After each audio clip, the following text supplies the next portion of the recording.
The Grappling Hour is brought to you by Luda Gear, athletic support items created by grapplers for grapplers.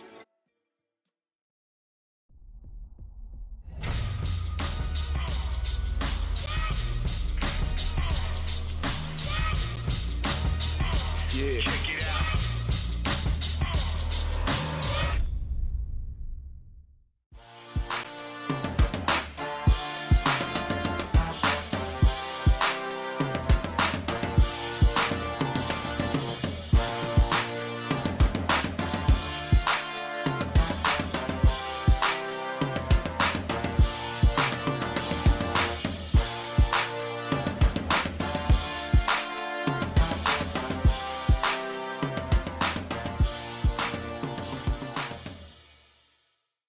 Hello, everybody. It is your good friend Rafa Esparza coming to you live right now. It is Best Coast time, 2:40, and I'm excited for today's episode for a number of reasons. We have two amazing guests who put in some work over the weekend, but first I want to talk to you about this book.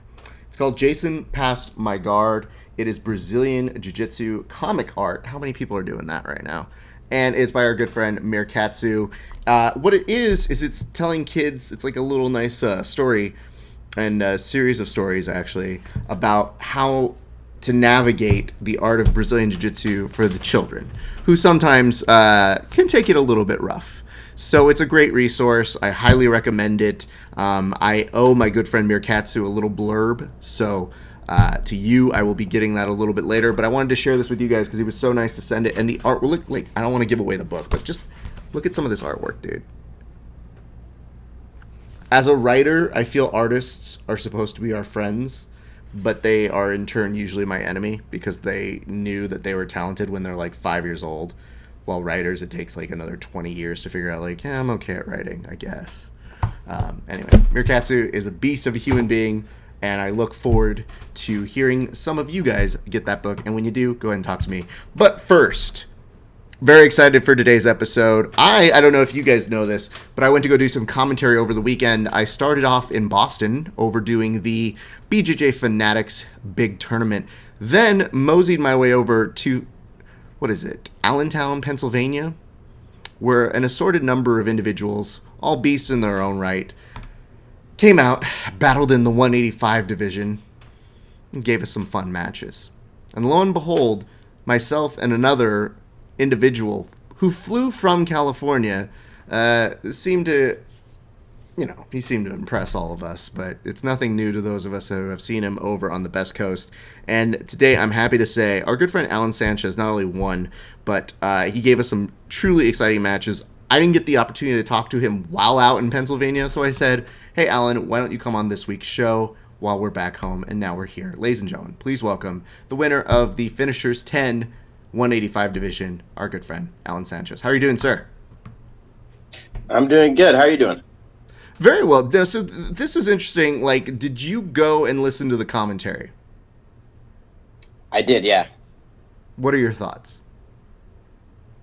It was good commentary. It was Jay and you were on it, so it was fun conversations. You can see the difference between the East Coast and West Coast and how you guys kind of interacted. I enjoyed the commentary. You know, Big J and I have been waiting to work together for some time, and this seemed like a good opportunity. Jay is amazing at what he does, and we have a large amount of respect for one another. So one of the things that makes me happy, though, is that there were a couple times, though, where it seemed like it was East Coast guys versus West Coast guys, and on air I can't be like, West Side? So I just got to be like, hey, no, I'm interested to see how Alan will do here.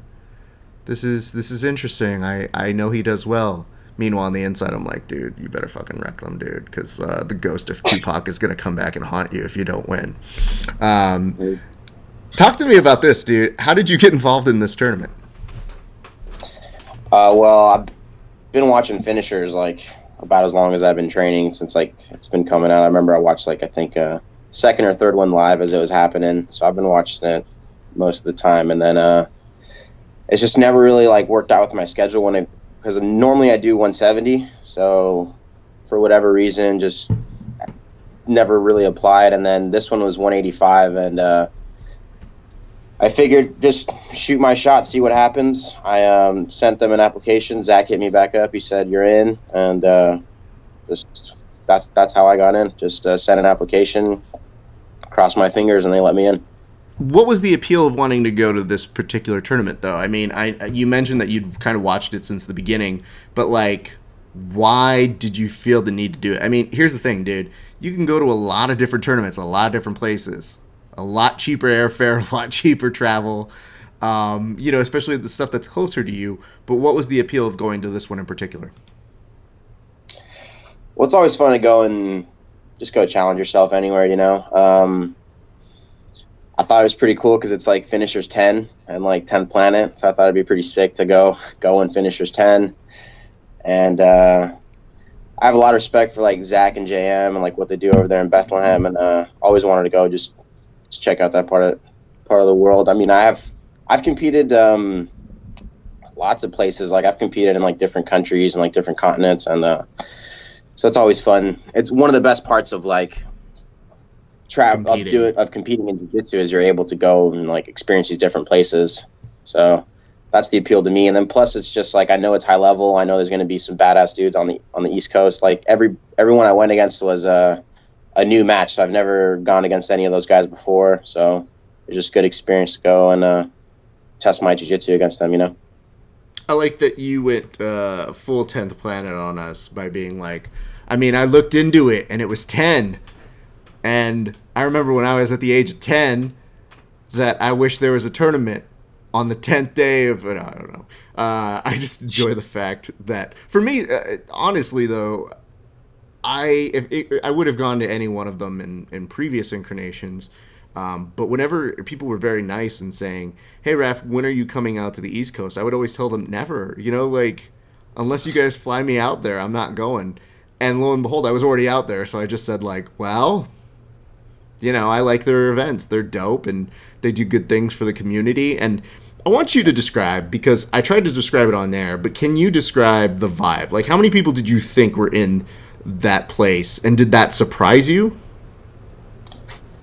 It was, the vibe was dope, man. It was like they were paying attention. I don't even know how many people. Like, I try to block that stuff out, pay too much attention, and just kind of like zone in on my own thing and just be selfish the day I compete,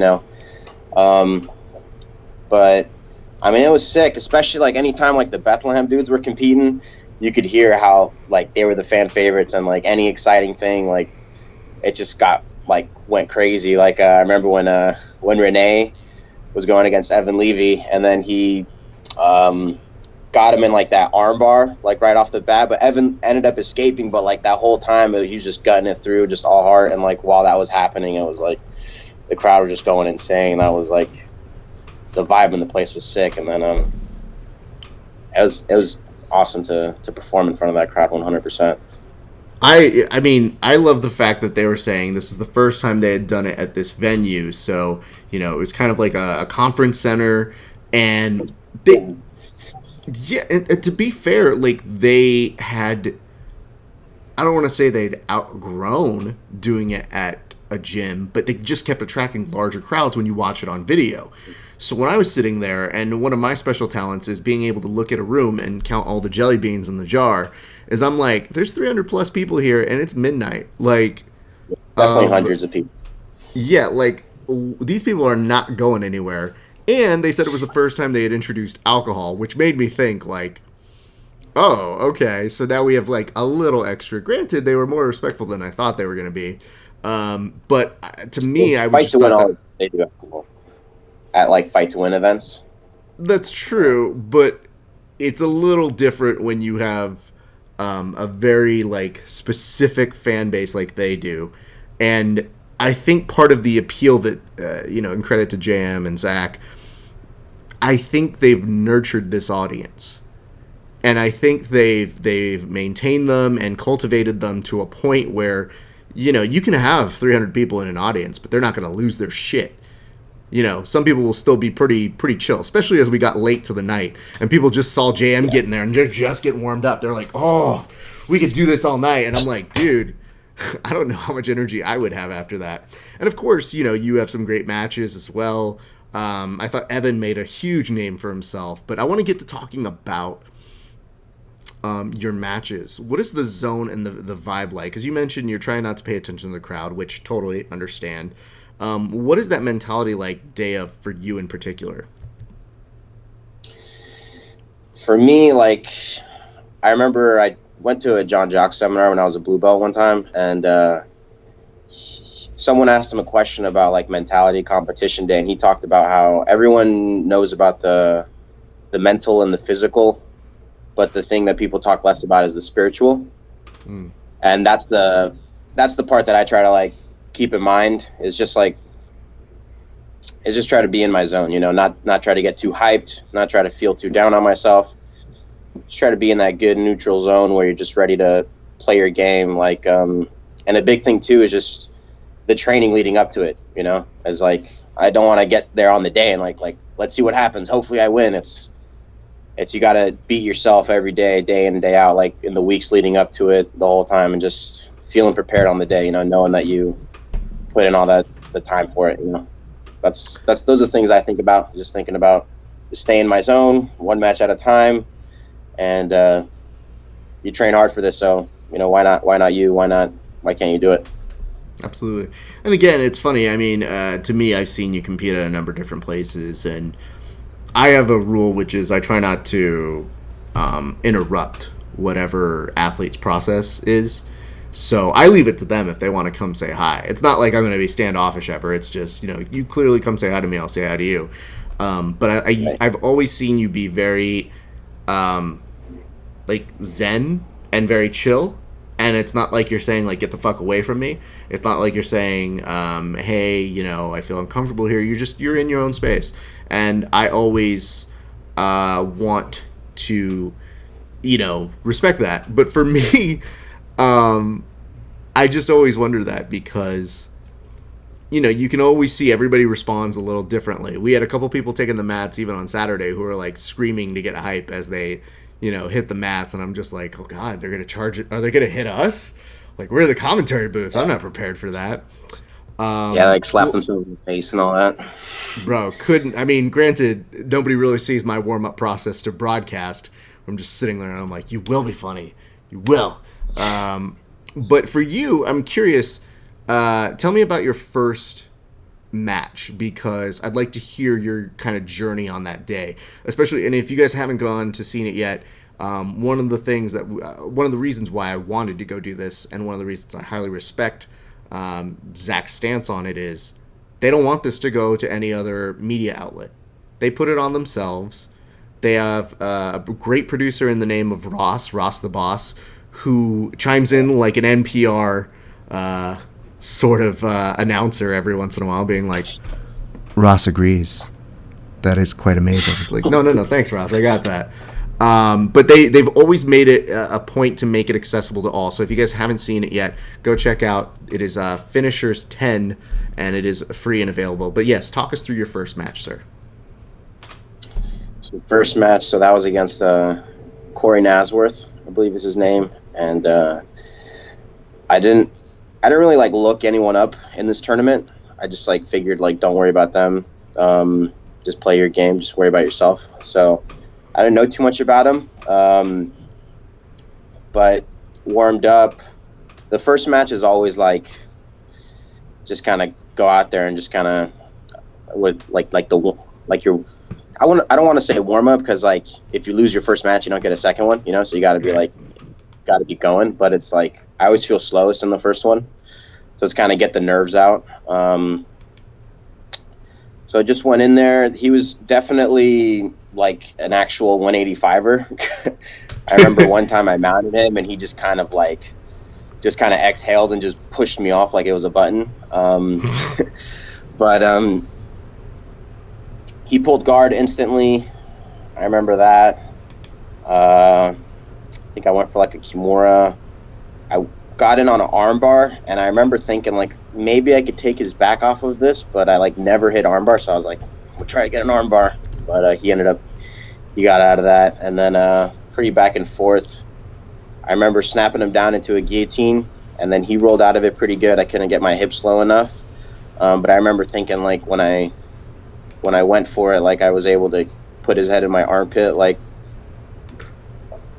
pretty easily. So I remember, like, even though I didn't get it, I thought if I end up on the bottom, I could go for it again.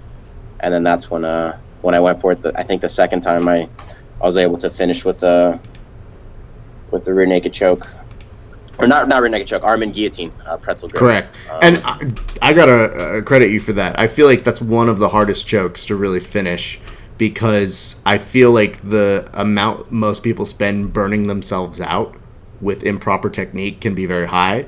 And I feel like that's the kind of thing you don't want to have happen when you have 3 other matches potentially down the road.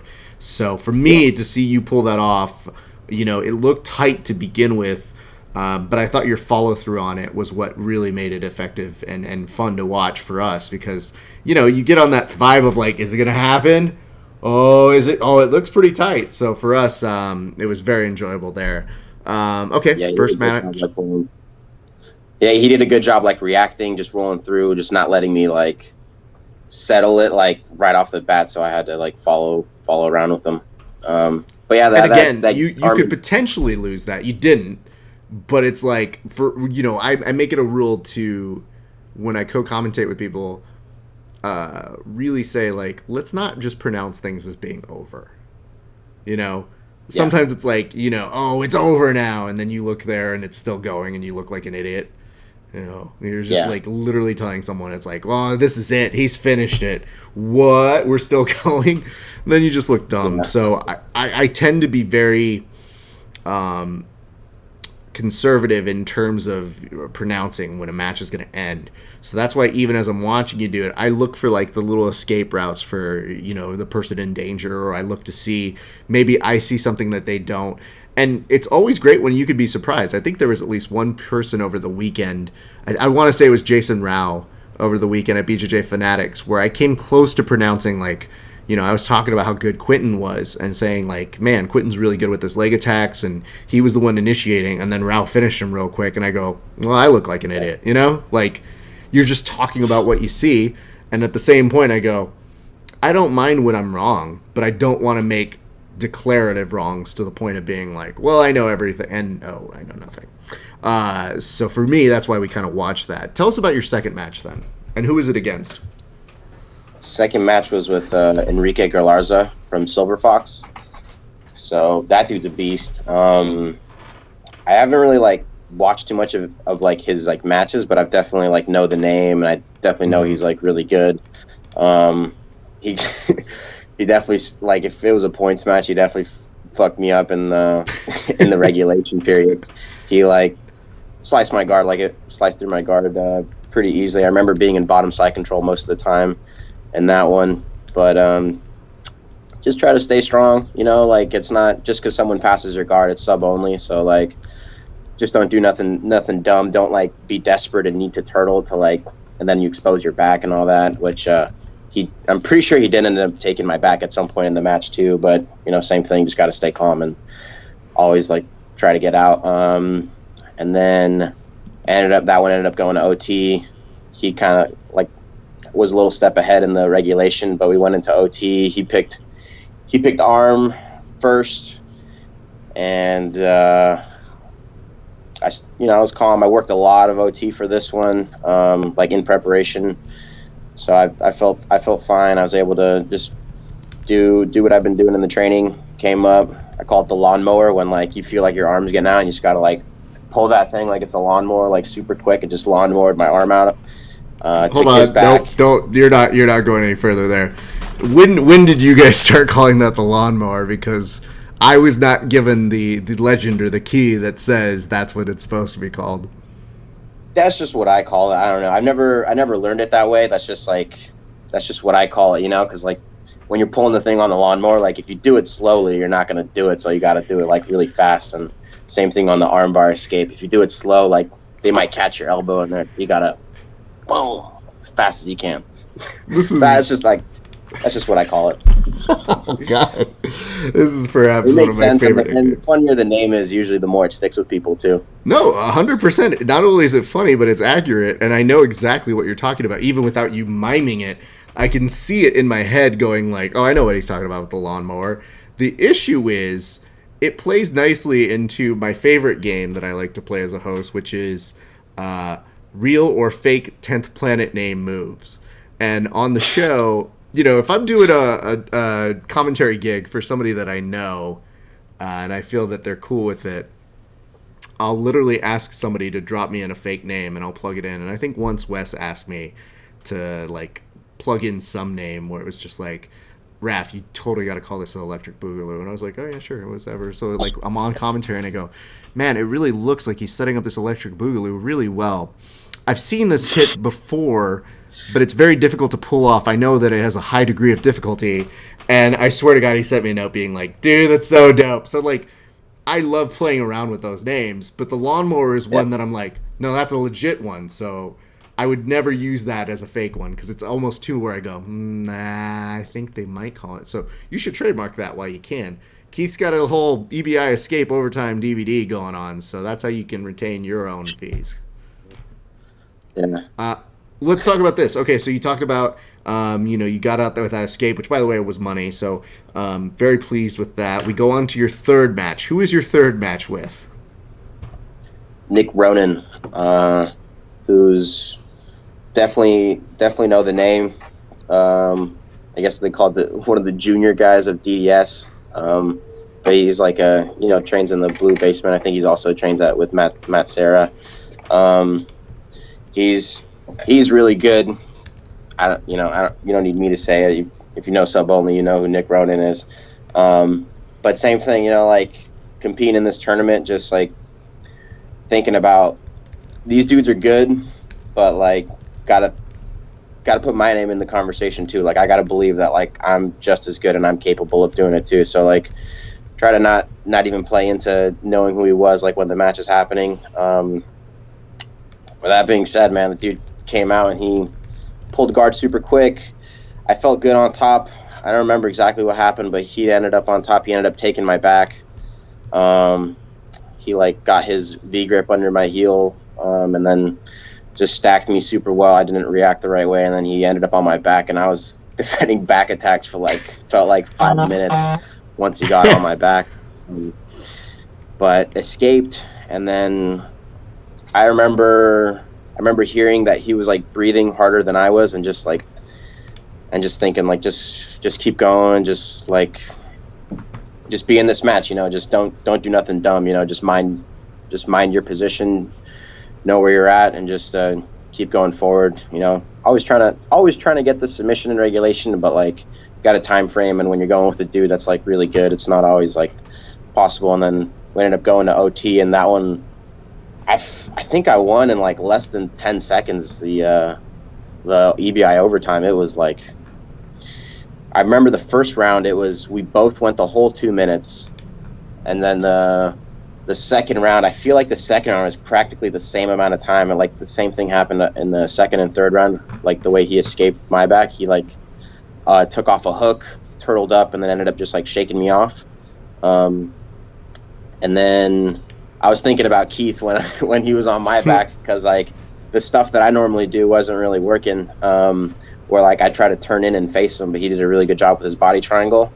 And then Keith does this thing where he like bellies down, and then as people follow up, he like keeps rotating and rotates through. And so when like what I was trying wasn't really working, I was just thinking about that, just try to belly down, and as he follows, just keep it going. And then it ended up working. That one was super close. That was like less than 10 seconds in escape time. Absolutely. And it was fun to watch for us. I don't know how fun it is for you to be in the middle of it. But we were having a blast watching it. And I did notice that, because when I am training with Keith, every once in a while we get together and train. When I've seen him kind of describe, because I've said it early on that he has one of the best EBI overtimes I can see. He's got a lot of ride time in it. And, he does do that thing. And to me, it's kind of weird because I calculate risk all the time. And the thought of going like belly down and losing momentum or having something halt you seems like it could be a game over. But for Keith to continue that role is not only vital, but it's built into his system because he's done it so many times that, yeah, it's becoming second nature. So it was weird. I did kind of feel that on there, but I don't think I mentioned that on the show. I just remembered kind of getting that vibe of like, yeah, I think this crazy son of a bitch is going to do it. Look at him. We had a question here from David Acetunos, who says he had a great transition from a guy escaping his back attack to a triangle. Does he always pull that move off, or is he just fucking crazy? Well, it's like I definitely go for it. It's not like the first time I've done that. It's like when you're on someone's back and someone when they turn right, and so their like shoulders are on the mat, so it's kind of like in that zone where it's like, all right, I've lost the back, and so you could come up to mount, but sometimes that arm on the far side is like low. They're not keeping it up. If you time it right, you can bring that like top leg of yours, like, so I'm on the person's back, they're escaping, the arm farther from me is low, so I bring my top leg like over their shoulder, initiating a triangle. It wasn't the first time I did it. Like, it's not like I hit that move all the time, but definitely familiar with the position and just kind of like recognized it in the moment, went for it. I probably should have stuck to the triangle because I ended up switching to the armbar, and Enrique got out of the armbar. Yeah, it was kind of weird to see. I mean, what are you gonna do, man? You do what's best in the moment. I'm pretty sure if any of you guys got the opportunity to get it back, you'd be like, I'd do this all different. Like, what the hell was I thinking then, you know? Or like, well, in theory it was good, and I could make an argument as to why it's good, but it just didn't work out. So suck it, everybody. We did have another question from David who said, what do you become when you defeat a junior? I don't know. So, Dave, this is the thing. It's not like Pokemon or something, you know what I mean? Like, he doesn't get like another little ball that he gets to take around with him. I don't think maybe, I don't know, maybe you becoming a member of like the junior partner and the Danaher school. I don't know how this works. But thank you for your question, as absurd as it may be. Now talk us through your final match, because to us, you had two good stories here, which was if you or Nick had advanced, then either one of you would have faced Evan, who was having a monster, like, talk about a coming out party. Like, I've heard about him. I know Amanda's talked to me about him and said what a great training partner he is. I saw him very briefly at West Coast Trials out this way. Like, I'm aware of the kid, but that was impressive. So are you watching him? Does this register with you? Because you mentioned you're very much like, man, I run my own game and I'm doing my own thing. But some of that has to be registering, at least from kind of realizing, like, yeah, this dude's got some momentum with him, you know? Yeah, for sure. Like you said, like, I'm not like sitting there watching like the whole match, but I'm definitely like, poking my head here and there. His like first match he went against Mike Carpenter, and he got a heel hook in like 30 seconds. So that's impressive right there. Mike's a beast, so that's a good win for him. And then like I when everyone was going crazy during his match with Renee, so it was like hard to not look over here and there. And then hit him, and he went Charles Rosa in the semis. Yeah, he was looking like a beast for sure. But like before the finals, I was just thinking like, because I did Midwest finishers earlier this year, and I got second place, and I just like for me, I think for most people, it's probably true. Like, we're our own worst critic, So like, even though I feel like I did good at Midwest finishers, I was like disappointed with myself. Like, I don't like losing ever. So just left a bad taste in my mouth. And I remember just thinking before the finals, like you did good, like you got some. I remember a lot of people were complimenting after the Nick Ronan match, but like don't compliment me yet, like the job's not done yet. So I was just super focused on that final, just like it's not done till the finals over. This is the match the final always works out where it's like, just both the bracket was stacked. The left side was stacked. The right side was stacked. So, final is always going to be a tough match. So, like, whoever made it through, I knew it was going to be tough. But, like, just focused. I think the thing that makes me laugh is that I run a, like, real thin line between, when I see you guys making sure that athletes don't downplay the moment and don't overplay it. So it's really tough for me because sometimes I want to be like, yo, that match with you and Nick was like, I get it. I know that in your mind, you want to see it through, right? So let's say you had taken second place at this tournament and you didn't win. I always feel it's appropriate to go up to somebody and be like, hey man, great stuff. And I'll make the comment and I'll go up to people. And, more often than not, I'll have somebody be like, didn't win. And I'll just be like, yeah, I have no time for that. Because you know why? You gave us some good shit, dude. And I feel like athletes are within their right to want to win and give you the best show that they can give you. And that's what makes them hungry and wants them to chase perfection, which is an imperfect route, one might say. But at the same time, I'm always like, yo, shut up. Go watch that match at home. And then you tell me you wouldn't be stoked about watching that. So it's a little 50-50 for me. So sometimes, like, but for you, fortunately I'm on air, so I can't go up and say any of this shit. I'm just, like, talking. And I'm getting excited because I know you and Evan is going to be a hot fire match. What did you most take away about that match? Because he had momentum, but I feel like your persistence and, like, real solid focus is really what landed you your win here at the 10th Finishers. I was just thinking, play your game, Like, he was looking like a beast with, like, the leg locks and just messing just he was looking good, anyone that sees the tournament knows that. I mean, like, it's, he got second place, but, like, he still killed it, Yeah. What's it called? But, like, yeah, I was just thinking, just play your game, just go out there. Like, I remember I got some heel hook attacks on him, not that they were any close or nothing, but, like, I was still going for it. Like, I wasn't gonna not go for my own attacks because he's good at it. The phraseology was, you can't heel hook a tree trunk. It seemed to be something that was passed along our way. And I know that as I was watching it live, I kept being like, you're not wrong to do it. It just seems like he's not registering it. And even if you're putting a little heat to it, I was like, does he register that? Because if not, screw you, pal. My knees are already feeling that. Yeah, I don't think he was ever, like, close to tapping on anything, but I think it was, like, it was enough to, like, sit him to a hip and, like, get some sweeps off of it, like, you're not going to get points for sweeps, but, like, you get top position.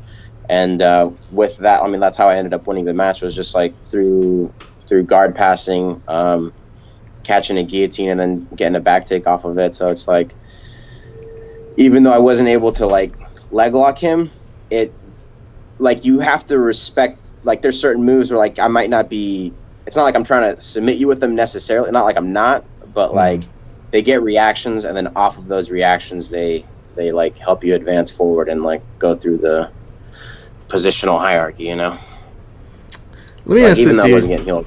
Let me ask this dude, because, obviously ends up in your favor. Things are great.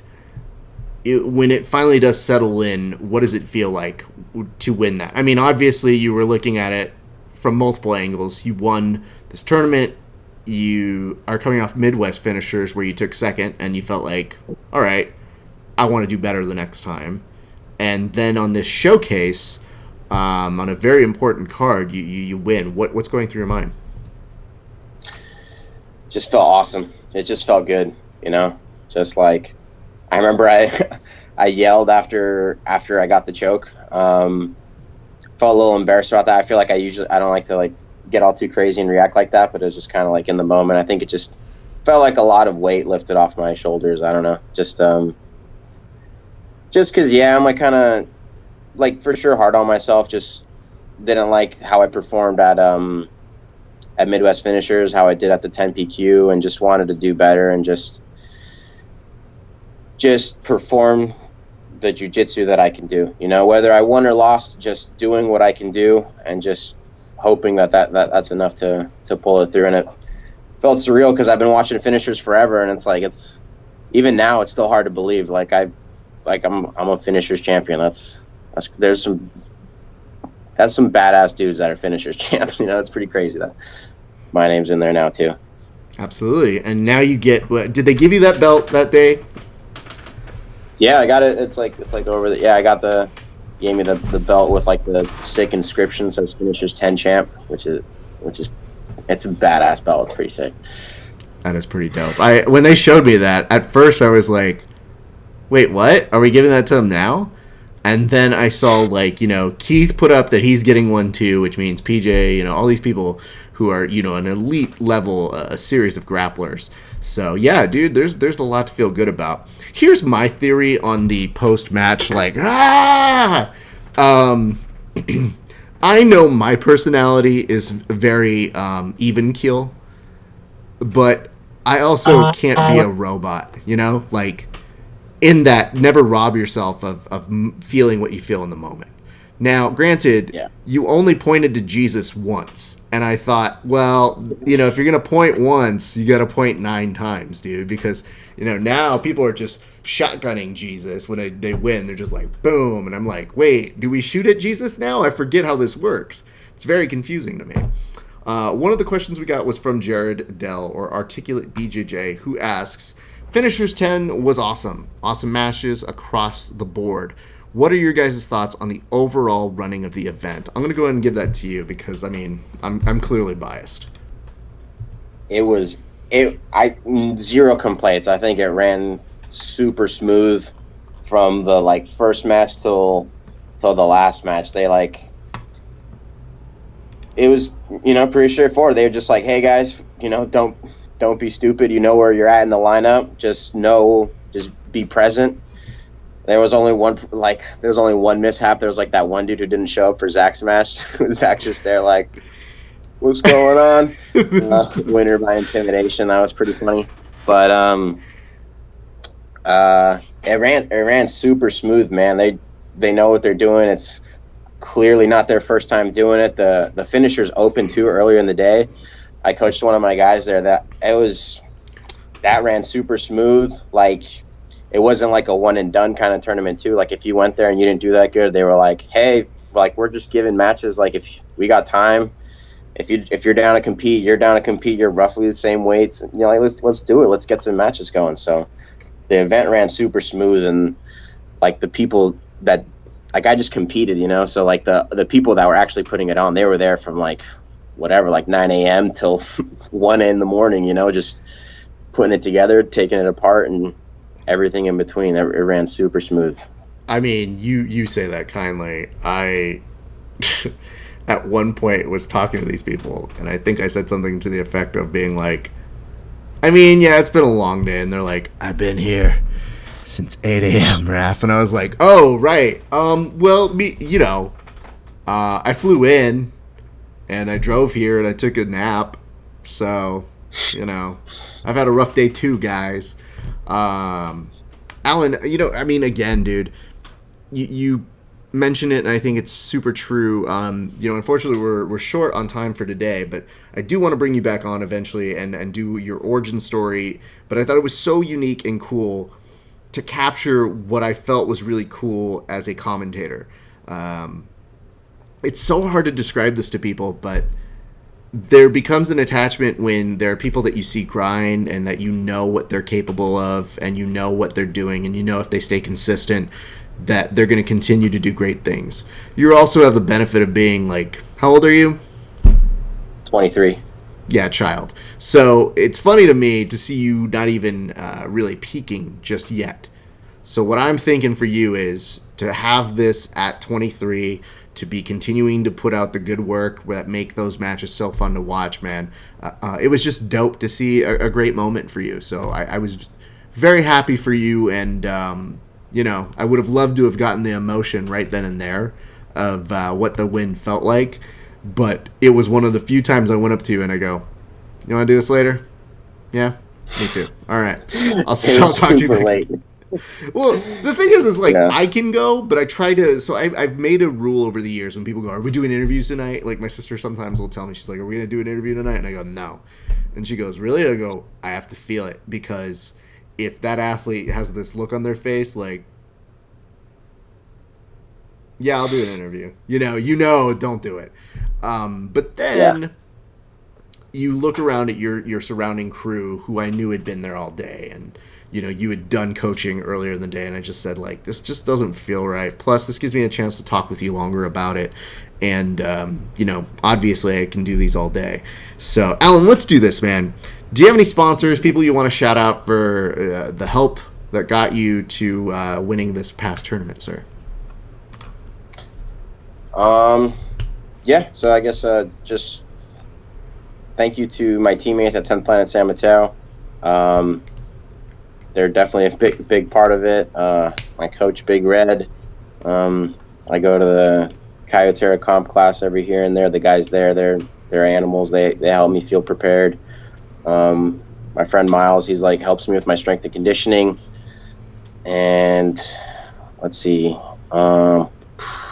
Dream Weaves Co. They send me gear. They're dope. They got some sick gear. I think it's a local Bay Area company. And I don't know. Hopefully, I'm not forgetting anything. That's what comes to mind right now.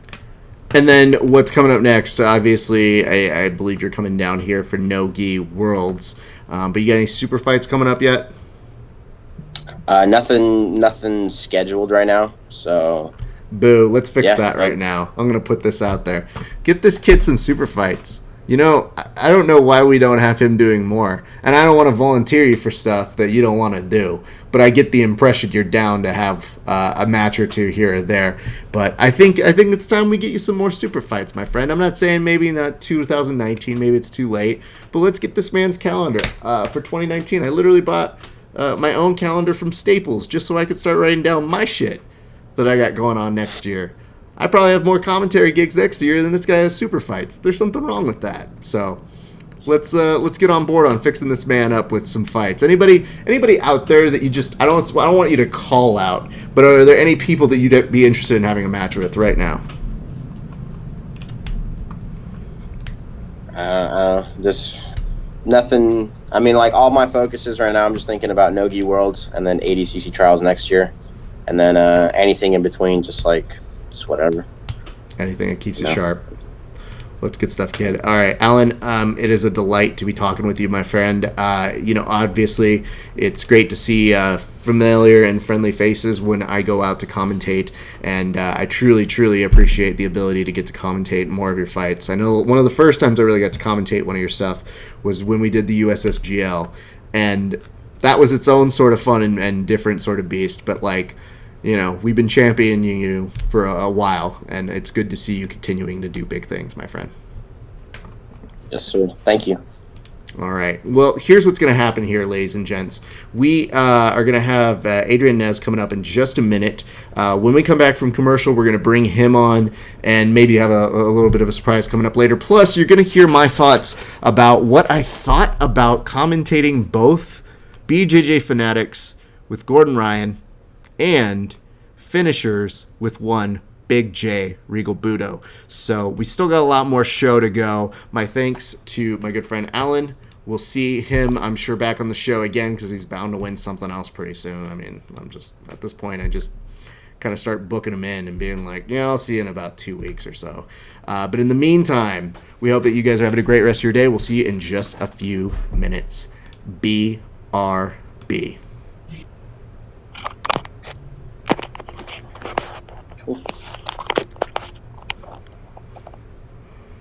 All right, we should be going to commercial, but it's not going. I'm pressing the manual commercial button. Go. All right. Hold on. Cool. So that's it. Just hang up now. Nope, you're still on air. This is not your fault. The Grappling Hour is brought to you by Luda Gear, athletic support items created by grapplers for grapplers.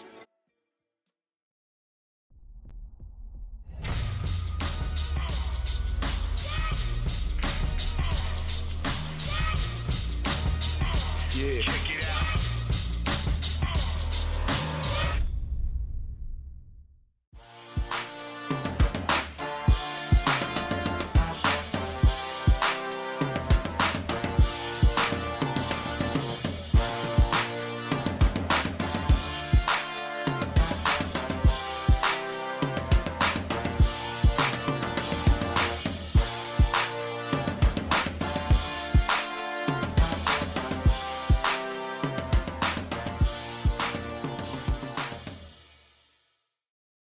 Ladies and gents, thank you for sticking around. I don't know why that thing didn't turn off the last time. It felt like an idiot. It felt like the oldest man in the world trying to turn off the thing. I was like, normally this does this. Felt like I was about to get like 3 comments that say, okay, boomer, but that's not what's happening right now. You know what's really fun about this weekend? While I'm commentating, I have friends who are running a show over in Texas. A few of them are working the commentary. A few of them are working the production on this one. So it is nice to see and get some ears on the ground. But while I didn't get to see all of the event, I saw bits and pieces. And from what I did see, it was pretty impressive to see the following guests that we have up right now who ended up winning. And, it's kind of dope when you get the opportunity to ask them about those experiences. So since I wasn't there, I said, why don't you come to me and why don't we talk a little bit about that experience? So ladies and gents, I'm excited to bring on right now the winner of El Paso's Best Grappler right now, one Adrian Nez. Adrian, how are you doing, sir? Pretty well. Yeah. How are you? Dude, I'm great. I mean, first of all, I have to compliment your glasses, because your glasses make it look like you are a scientist who may either invent flubber or who is about to do some really impressive shit. How did this card come together for you? Like, how'd you hear about it? How'd you get on the card? Well, I train up in Santa Fe with members of 10th Planet, and the show was put on by one of the more prominent 10th Planet instructors, Master Vic, who's recently opened up a gym down there. And they talked me in, and they were looking out for me. What excited you about this? I've never really heard of a region get to say best grappler. So when you heard that it was going to be, El Paso's, it sounds like we're getting to America's Got Talent. And, you feel like you're going to win Star Search is when you go compete at this thing. So what was it like? Did you know any more details? Did you know any of the other competitors? Or did you just hear based on Master Vic's recommendation that you were like, oh, yeah, I'm in for this? Well, yeah, that was part of the funny thing about the tournament was just the name, because I think the name definitely made it sound like it was limited to local fighters, but it was more of a regional event, like you said, more of the Southwest in general. But I have to say, it was really, I can't shrug my shoulders at $5,000. Yeah, because that's the other thing is like, I know tournaments that happen all around the world that they struggle to have $5,000 period to put on an event, let alone get some production value in there, let alone, bring a whole crew to assemble something in a makeshift city. So for me, I'm looking at that and I go, oh yeah, that's pretty dope. So kudos to you. So tell me a little bit about the tournament.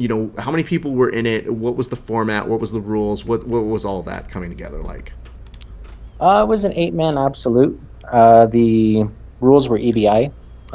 Just strictly, from what I understand, there was no modifications to how Eddie Bravo set those rules out.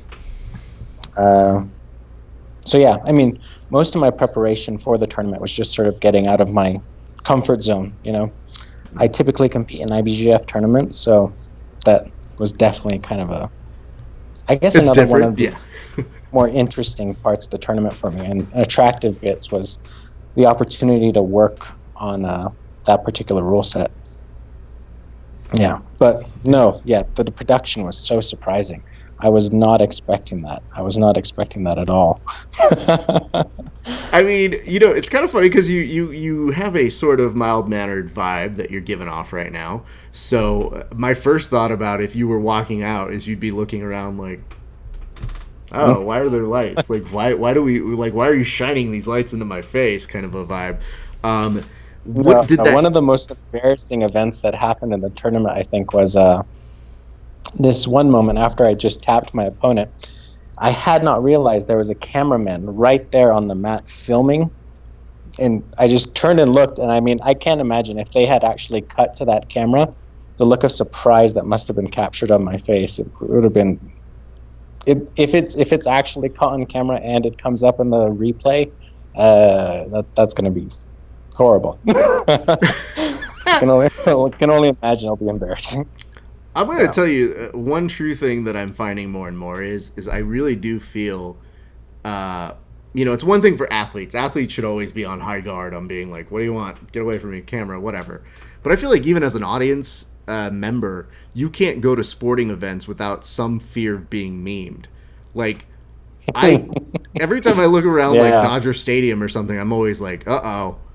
I'm going to wear my hat. I'm going to keep real low key. Like, I'm not famous by any stretch of the imagination. Don't try to eat anything. Don't. Yeah, but like, don't try to have fun. Don't try to do anything. Always pay attention to the game. If you look down, you might get hit with a baseball, and then it's just like, baseball idiot over here got hit, and then it fell into his popcorn. Womp womp. Now he's a meme. Yeah.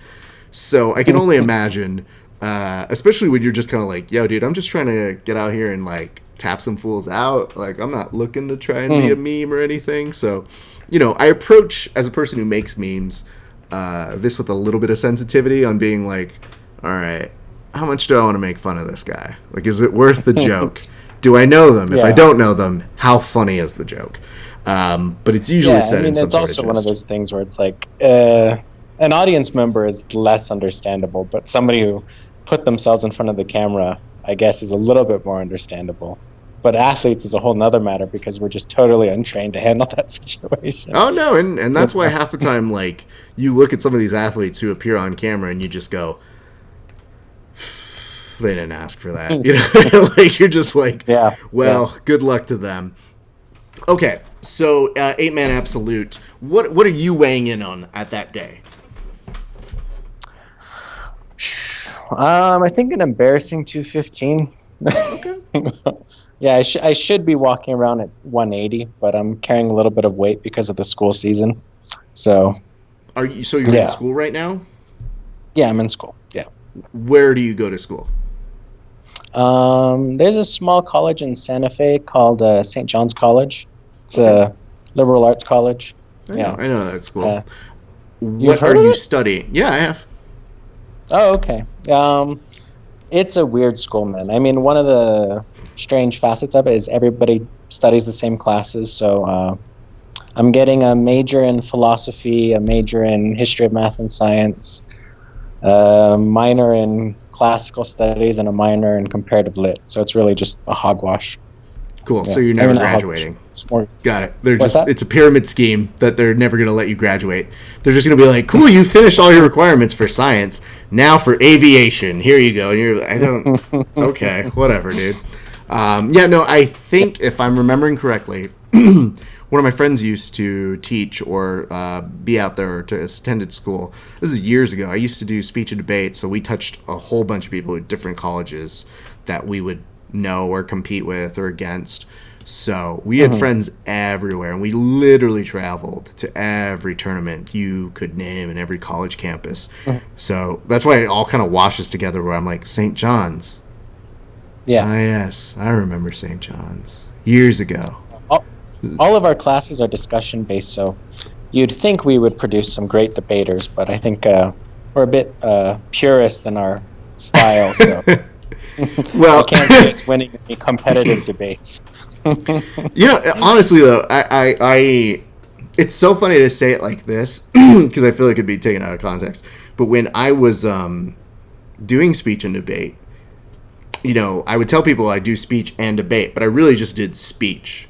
And people hear that and they go, so you like to debate, huh? And I was like, no, in fact, that way that you're saying it is the exact reason I didn't want to do it. Is I'm not a person who likes to argue and yell at people. I'm a person who likes to make rhetorical analysis and then tell you what that is and present it to you. And if you want to have a discussion over it, that's fine. But I'm not coming from a place of being heated like a number of people who debate. And even the kids who do debate, who are really smart, they usually tend to be pretty antagonistic. And I was like, yo, I'm so chill, dude. I just want to make my point, and if you agree with me, cool. If you don't, let's discuss it, and I'd love to see your presentation. So it's more of an exchange of ideas is what I got behind. But, of course, when you add a competitive element to it, you would get people being like, your point is wrong, and I don't really like the way you stand. And you're just like, I don't really care, dude. So no, I mean, yeah, I get that. St. John's is a great format for people with that sort of attitude, simply because, we study the great books of Western literature. I mean, that would be the easiest way of describing us. And I suppose when you frame discussion around a book or around a text, it becomes a lot less competitive because you're not pitting students against one another, but you're sort of examining the book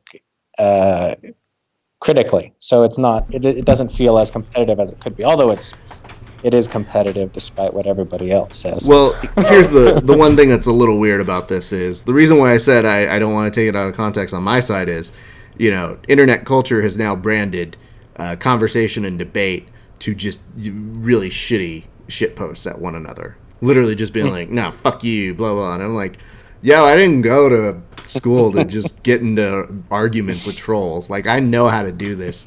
I just choose to be nice about it for the most part. But let's stop talking about me. This is you, dude. 8-man. Tell me about your first match. My first match? Gosh. The first match was against an MMA fighter. I did a little bit of research on the guy before the match. His name's slipping my mind right now, but from what I could tell about Night MMA, was it? No. I know Andy. We fought before. Okay. No, I think this was a different guy. And he had some ADCC trial matches, which, made me think that he was just your sort of typical MMA guy, very physical style, probably would try to negate jiu-jitsu more than play it. Sure. Which, he did surprise me, though he did try to pass from his knees like I sort of expected from an MMA fighter. Because, technically that's just the way to go in MMA. You don't want to try passing from your feet. You can't hit the guy from there. Sure. He surprised me with some pretty decent over-under passing, which I managed to stop, but eventually I swept him and got a knee bar. So that was pretty much the match. Nice. Let's go to your second match. Who was your second match with, and how did it go? I believe his name was Mike Diaz. I think he was one of the smaller competitors. I didn't look him up or anything. My main sort of worries were my first opponent and then Andy, because I sort of assessed them as being the main challenges prior to the tournament. But no, he was probably the most physical fighter. I was quite surprised. Very fast, very explosive, very intent on passing from the outside, which was not surprising. Once you demonstrate some skill in leg entanglements, people usually want to stay on the outside.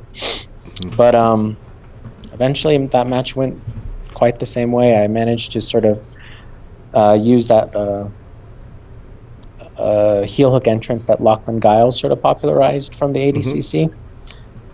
Get top position, then I finished with an Estima lock at that point. Nice. So, all right. Yeah. Good. Yeah. Not seeing a ton of people do Estimas right now, so that's why I get excited when I see a match finish with that. Because it's like, nobody gets to be like, I built up to my Estima lock. It's always like, hey man, I got an Estima lock. It was pretty dope. I set it up pretty okay, but it's like not the same as hearing the amount of times you hear an armbar. So that's pretty dope, dude. Mm-hmm. No, yeah, the Estima lock's a wonderful move. I think my favorite part about it is when you tap somebody out with it and the crowd doesn't know it happened.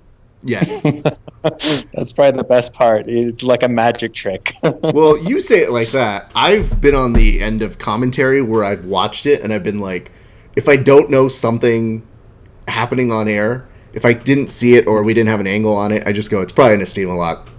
Like, it could literally be like a wrist lock. I'd be like, it's definitely an Estima lock. That's what happened there. You know, just like telling people, like, hey, if I don't know what it is, I'm just going to call it a fucking Estima. And then I would like to tell someone, you know, hey, tell me I'm wrong. So then it's, you know, 3 to win. So that means first 2 matches go like that.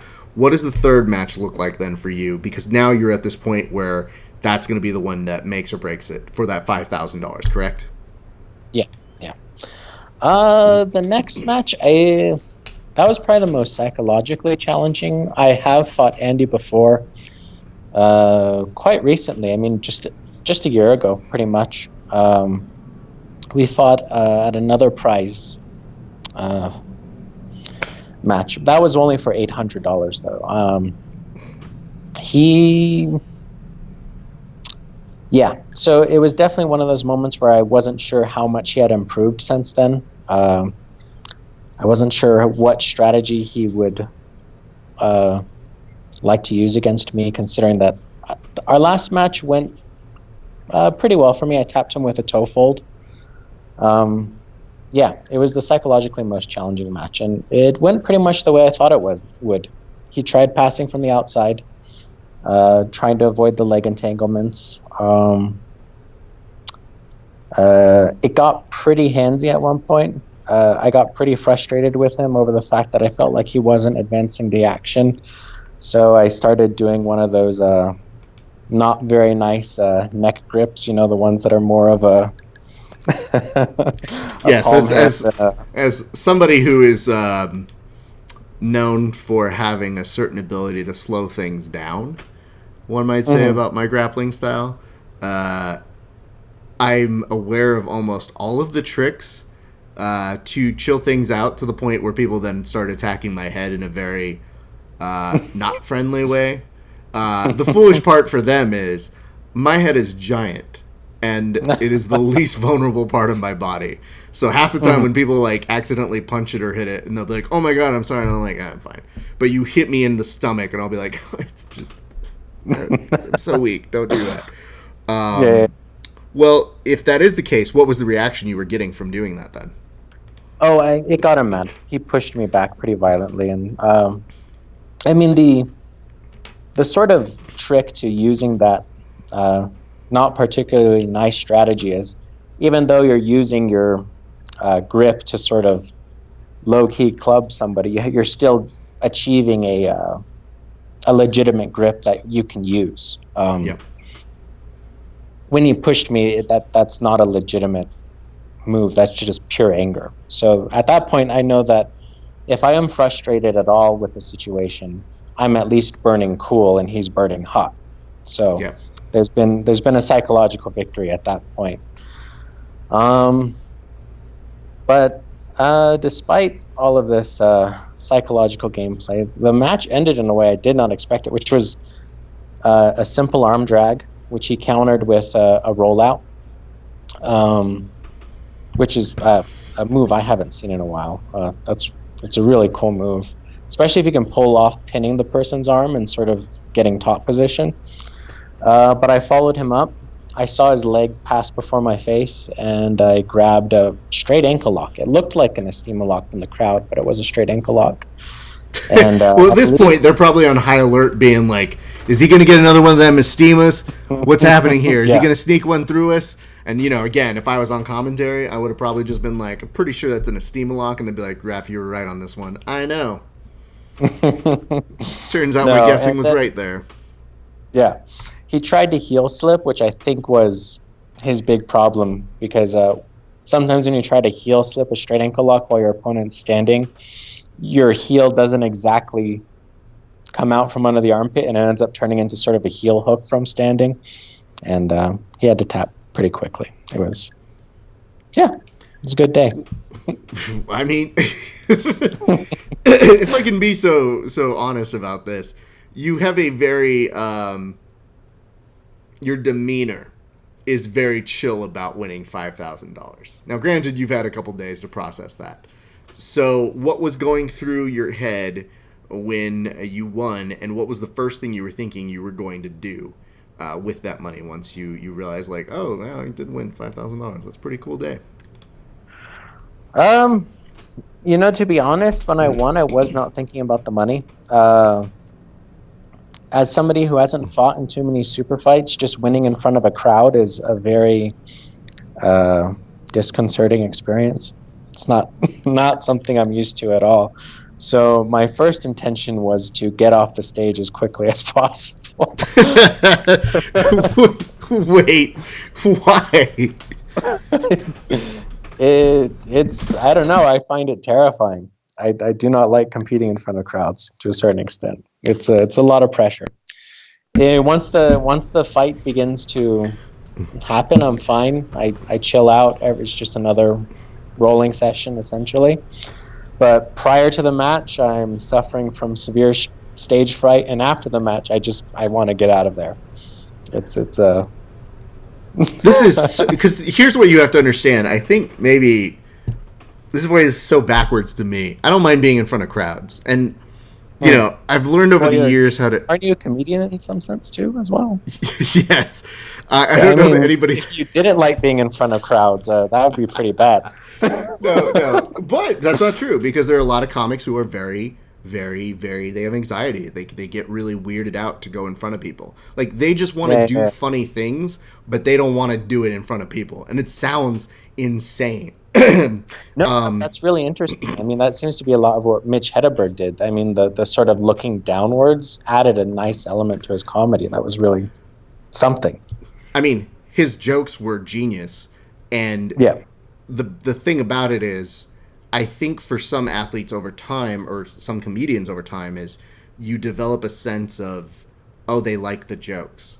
And I think for Mitch is they responded so well to the jokes that maybe at first they're like, "What is this guy doing?" Like I don't get it. But then you watch him and you just watch him work, and you fall in love with this personality in this thing. So one of the things that we did develop in speech is the ability to find someone's performance style, and we say, "I'm not going to tell you how to perform. I'm going to give you the idea of what makes you look best based on your personality." So a lot of times you got to find ways to accentuate your personality and what you are.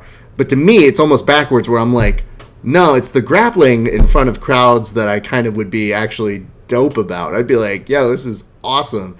It's the actual like, oh, do I have to do this now? Because I don't really feel like it. I've always told people for years, I'm like, if you could do the old school Pride MMA entrance where you could come out and there'd be 12 kabuki dancers, I would have the best opening like dance number, and then I would get to the cage and I'd be like, and I'm done, bye everybody, that was fun. Good entry for me. Yeah, I quit or whatever. Whatever you want to do. This is really what I wanted to do. Bye. I won by doing this because this is going to get replay for years. We're talking to like that one time I flipped this little Asian girl in the air and she did 3 somersaults. Bam, me. But I mean, I understand it, and I've studied more of the psychology behind athletes and anxiety over the years. So I've seen every kind of athlete in person go to different places. Yeah. But to me, it's just funny because we all have different sensibilities. So it's that idea of like, I could understand the idea of maybe having different anxieties about different things, but once you've won, you've kind of earned a little bit of moment to have. So that's why I'm like, hey man, I mean, I get it, but also like, raise a hand and be like, this is okay, I can accept this one. You know what I mean? Yeah, no, I get that. No, and I think it's important to learn how to do that. I think one of the big mistakes I made early on in competing was I would not celebrate at all when I won. I would often just try to put my head down and leave the mat space as quickly as possible. And I mean, there's something to be said for that. I think there's a way in which not acting surprised when you win gives you a nice aura. But there's also just the need to have that sort of cathartic moment of I just did this. This is really cool. Yeah, and I think my early career was a little bit marred by that. Of course, we're only talking about when I was like a teenager. So, but yeah. No, but hey, man, I tell people this, and I don't know that they understand it or believe it, but when I play sports, the funny side of me goes away. and it's because I get a very, like, I want to do the best job that I can, and I recognize, like, I'm not super athletically gifted, so I have to work really hard, and I hone in. And I famously had one coach who was a soccer coach who saw me, and, like, I once kicked the ball, like, completely, like, boffed it, like, 50 yards the wrong way kind of a thing. And my coach was just kind of, like, watching me just kind of be like, ah, shit, all right. And, like, running back to the end of the line. And he goes, Esparza, God damn it, you need to fucking get some release out. You need a girlfriend or some shit. You need to fucking jerk off or something. And I was like, first of all, you're talking to me, and I'm 14. So, good job, dude. And second, you brought up all my insecurities in a couple sentences. I don't care. I just thought the joke should be funnier, but I'm more so like, I don't give a fuck about being made fun of. I'm just more so mad that I can't fix being better, you know? Like, you can't just be like, oh, I can get that one back. It's like, no, fuck, I fucked up, and I don't feel good about it, and I want to use that and channel it to become better. And so it took me a while to, like, harness that.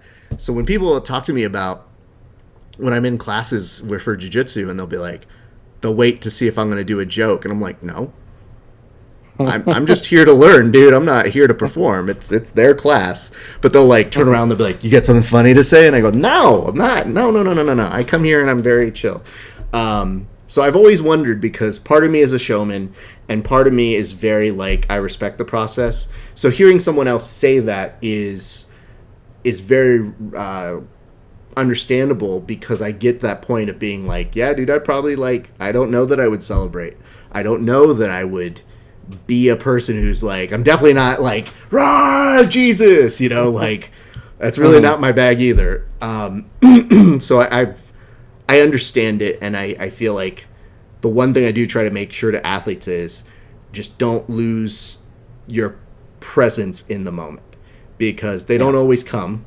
And I feel like so much of what you have to do is a build to get there, that if you don't celebrate that moment, you make it harder for the next time, whether you succeed or fail.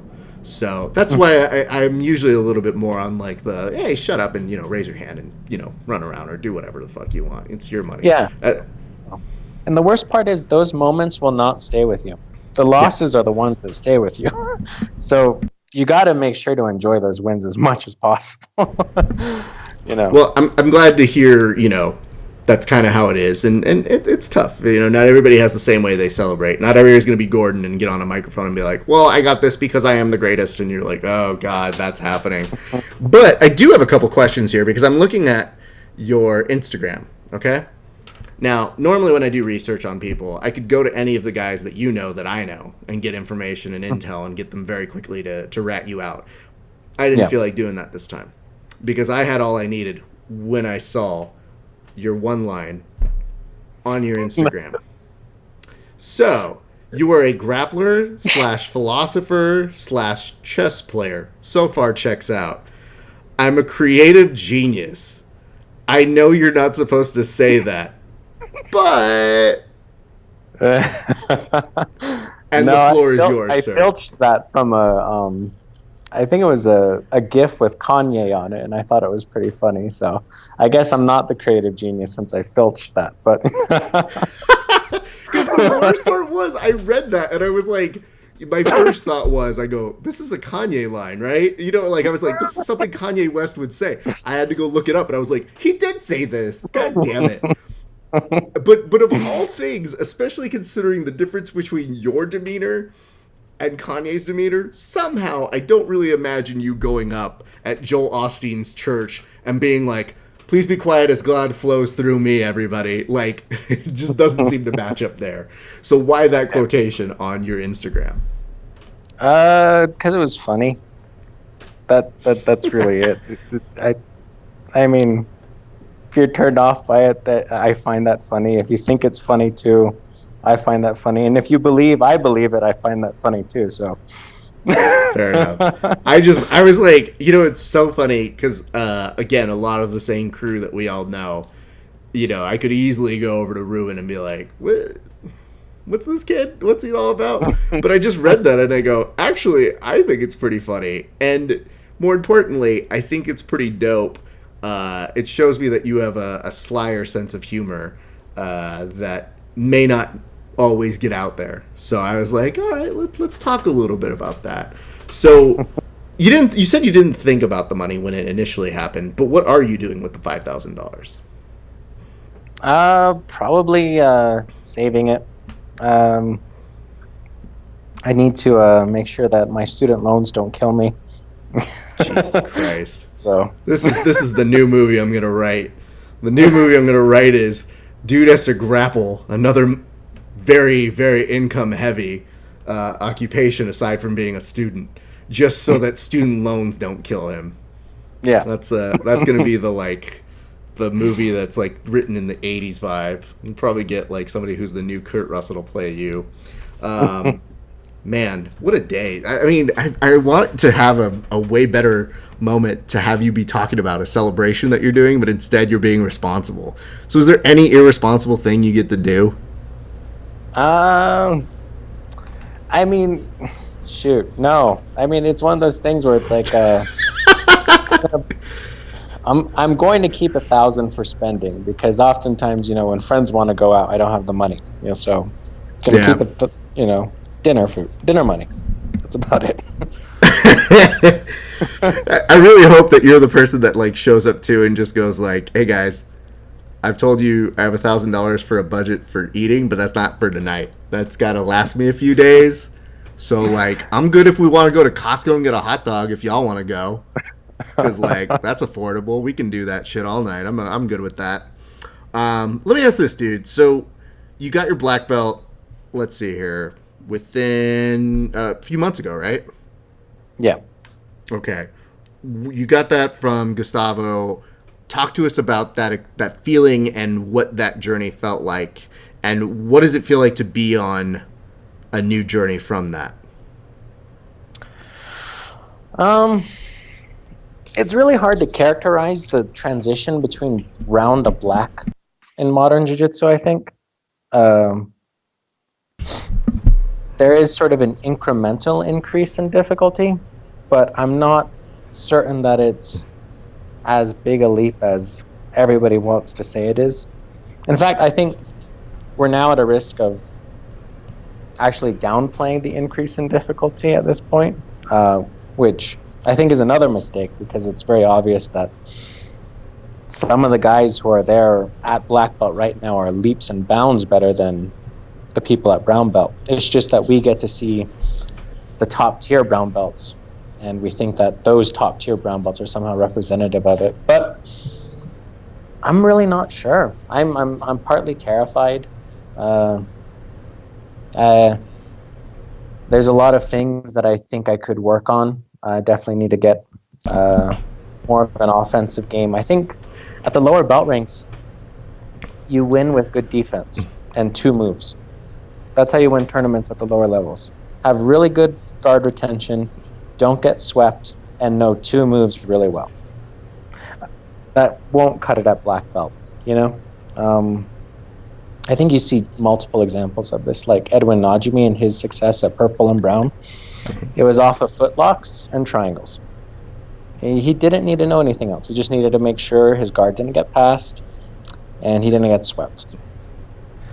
Black belts, I think it's a different animal. I think you need to have just a wider array of offensive material to pull from. And looking towards my career at black belt, there's this real sort of motivation to begin looking towards having just a greater array of attacks. That's really what I'm looking forward to working on, perfecting. Well, do you have any upcoming competitions? Do you have any super fights? Anything that you're looking forward to coming up soon? So Verdum, actually, after I tapped out, Andy offered me a spot on his team for the Verdum challenge. So if he gets back to me about it, I will. I'm certainly thinking on, going to do it. I also signed up for a fight to win. Notoriously, I have not been able to ever get on fight to win. It's kind of hilarious. So I'm hoping I get a match on Fight to Win this time around. Well, can you just send them your title? Like, if they come, within your region, just being like, "Oh, I'm so sorry. Can you read this set that just says El Paso's best grappler?" They don't just give this to anybody. Also, I mean, they paid me more than you guys would. I guess I would just grace you with my presence. But hey, man, I'm willing to take a pay cut to supply some great jiu-jitsu your way. I think that's the hard sell to do. But I would say this, dude. It's tough because I know how hard it was when I was a student to just be a student. So I couldn't imagine competing and trying to compete at the highest levels possible. So kudos to you for that. And I know that, I was ready for you when you said, I don't have any super fights coming up. I was like, I think one's called a final. Boom. Yeah. But at the same point, like, I know athletes are gamers and they always want to look out for what's next. And I always try to keep an ear out and do that. And I think they would be smart to put you on a show. If the person's game and they've given you some good highlight reels, and clearly, man, you've got a good background. So at this point, it would be dope if I think they would be dumb not to do it, is what it comes down to. So hopefully we can use that and get you some more super fights. Is there anybody maybe that you're thinking you would match up well with, or that you would be interested in having one, that you kind of look around? Because, I mean, you didn't just beat people who suck this weekend. Like, they're pretty tough competition. So the Fight to Win that I registered for is in Scottsdale. I don't have anybody in particular. I think Jake Watson in a no-game match would probably be fun. I don't think they're going to give me that match. But no, I think that would be great. I haven't had as much success with Jake as I should have. I've beaten him only once, and he's beaten me like 5 times. But I think in that rule set in particular, I think he's going to lose a heel. Okay, wow. This is actually the most polite trash talk between two competitors I think I've ever had. It's just Jake is one of the nicest human beings, and you're just kind of like, I don't know. Let's see if I grab your heel. Oh, snap, take that, Jake. I know Jake fairly well, and I would love to see that match. Have you guys had a no-gi match before? Yeah, we did. We had one recently. It was in the Southwest. What was the tournament called? It was one put on by Gustavo. But yeah, I didn't do well. I got a straight ankle locked. So, but I mean, hey, that's his money too, dude. Yeah. And it's funny because I like that I was crediting him for doing well at one match. And I was like, yo, dude, it showed you were really good at this. And he's like, no, but my real money's my straight ankle. And I was like, back up, dude. I'm just complimenting you. Nobody asked for an inquisition here. No, he's perfect for a straight ankle lock. He is perfect human being for it. His body is one big lever. I'm not going to touch that one. That's what she said. And anyway, Doreen, a good friend of the show, says, "How Mercedes get you in Fight to Win? She can do anything." So it's not a wrong statement to put out there. Smart. Mercedes is a very determined. Hey, Mercedes always has a good ear to it. So, and plus, I think the people we have a pretty good relationship. So yeah, that'd be good. That's awesome. I'm glad to hear that. So let's do this, dude. Can we give any shout outs to any people that you'd like to thank for helping you? And by the way, I saw like mini clips of things. Where did this air? Because I got notes asking from where is it and how can people see it? It was streamed live on Eddie Bravo's YouTube. It cut out at one point, so I think there's some technical patching together that's going on with the footage.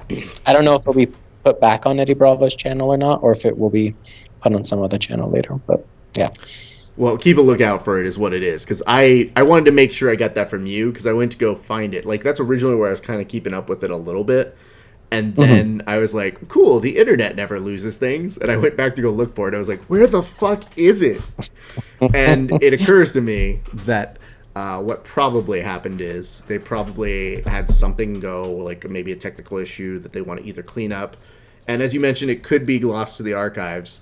But what's important to me is that we interview the person who did win, because that should never be lost. Plus, you won like 5,000. So I wouldn't be surprised if I see it somewhere. It's just a matter of when you find out or we find out, we'll be happy to tell you guys where to go see it. But anyway, who would you like to give thanks to, sir? I guess my parents would be a big one. I mean, they are putting me through college, and they put me through years and years of jiu-jitsu classes when I was little. So, you know, no small feat that was. Also, just all my teammates, both here in Santa Fe and those out in Phoenix. They have all contributed. My first jiu-jitsu instructor, Amilcar Capilli, up in Las Vegas. There's just too many people to thank. I mean, I didn't get here all by myself. Well, that's pretty dope. Adrian, one of the things that struck me was when I messaged you and I was like, hey, you won. Congrats. I'd like to do an interview. You're like, I'm surprised you would want to do this. And I was like, no. Someone should be there interviewing you. And because there's usually a lack of people going on an interview, we tried to do our best to get as many people as we can their moment to shine. Because if I was there, I would have interviewed you.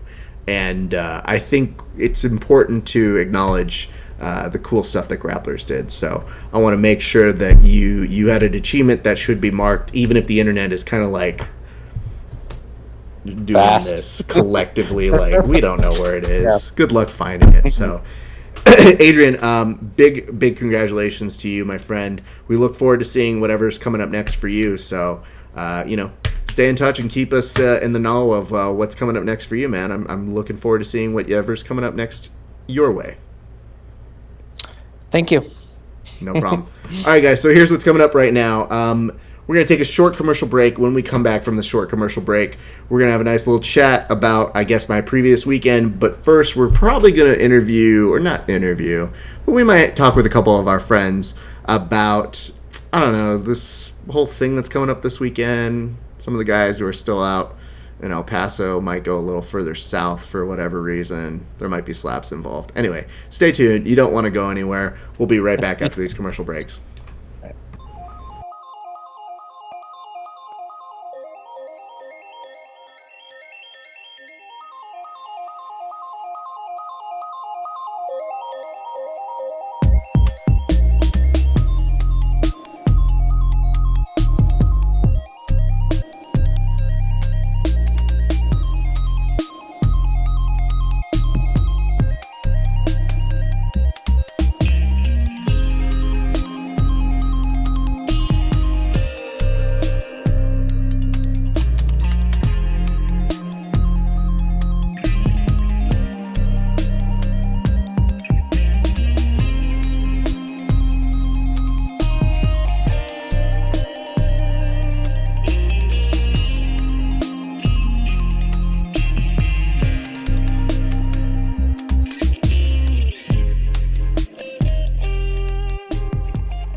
Here now to comment on how he beat USADA somehow. The one, the only, Stockton's own, Nate Diaz.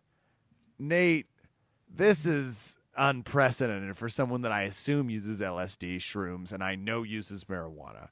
How were you able to somehow get past the USADA Gaming Commission? The number against your pie. Yeah, bitch, first of all, they disrespected me because I got out there and I was like, what the fuck? You guys think I'm on drugs? I mean, I am, but the good ones. And, like, the hard part is, like, Kev, when you look at me, dog, like, do you think I'm on steroids? No, I do not. You look like the kid in middle school that like hadn't hit puberty yet. Usually, like, I mean, and a compliment. You're very trim. I think that's mostly a compliment, but like I take you at your word of you don't think I use steroids. So imagine my fucking surprise when I fucking look around. USADA's like, you got shit in you, dog. And I was like, nah, dog, I don't. And then I was like, tell me what it is. And then they told me some bullshit that I'm like, I don't even know what that is. I would never put that in my body. Never. No. USADA told me a possibility is that I like smoke so much marijuana that like I'm actually creating new drugs in me, dog. So like what they did was they told me, dog, you know, hey, we won't go public about it. And I was like, bitch, I will. And I did. And I put them on blast. And once I did that, I was like, you guys can't USADA me. I USADA you. This is me spitballing, but I assume you know Judge Judy, that you two are friends. And this is the type of exact situation you would text her and be like, I need to come on. And I have a friend coming with me.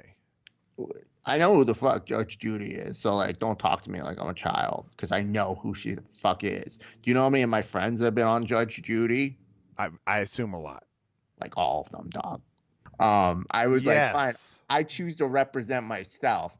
And I went in there and I went in my total, like I put on like a half suit, and I just like I punched my hands together and I was like, Your Honor, this whole system's out of order and you're out of order and I'm out of water. I told those bitches, I was like, I'm not going to fight. And you better fucking apologize to me and clear my name, dog. And guess what they did? Cleared your name, dog. Yeah, don't say dog. Sorry, I tried. It didn't feel. I was just trying to end it. Like when I do it, I'm like, yo, dog, what's up? Yeah. When you do it, it's like, oh, yo, dog. Yeah, it's a hard og. It's a way too aggressive og. I put on a suit. I'm Kim Bill. I have conformed a noble society.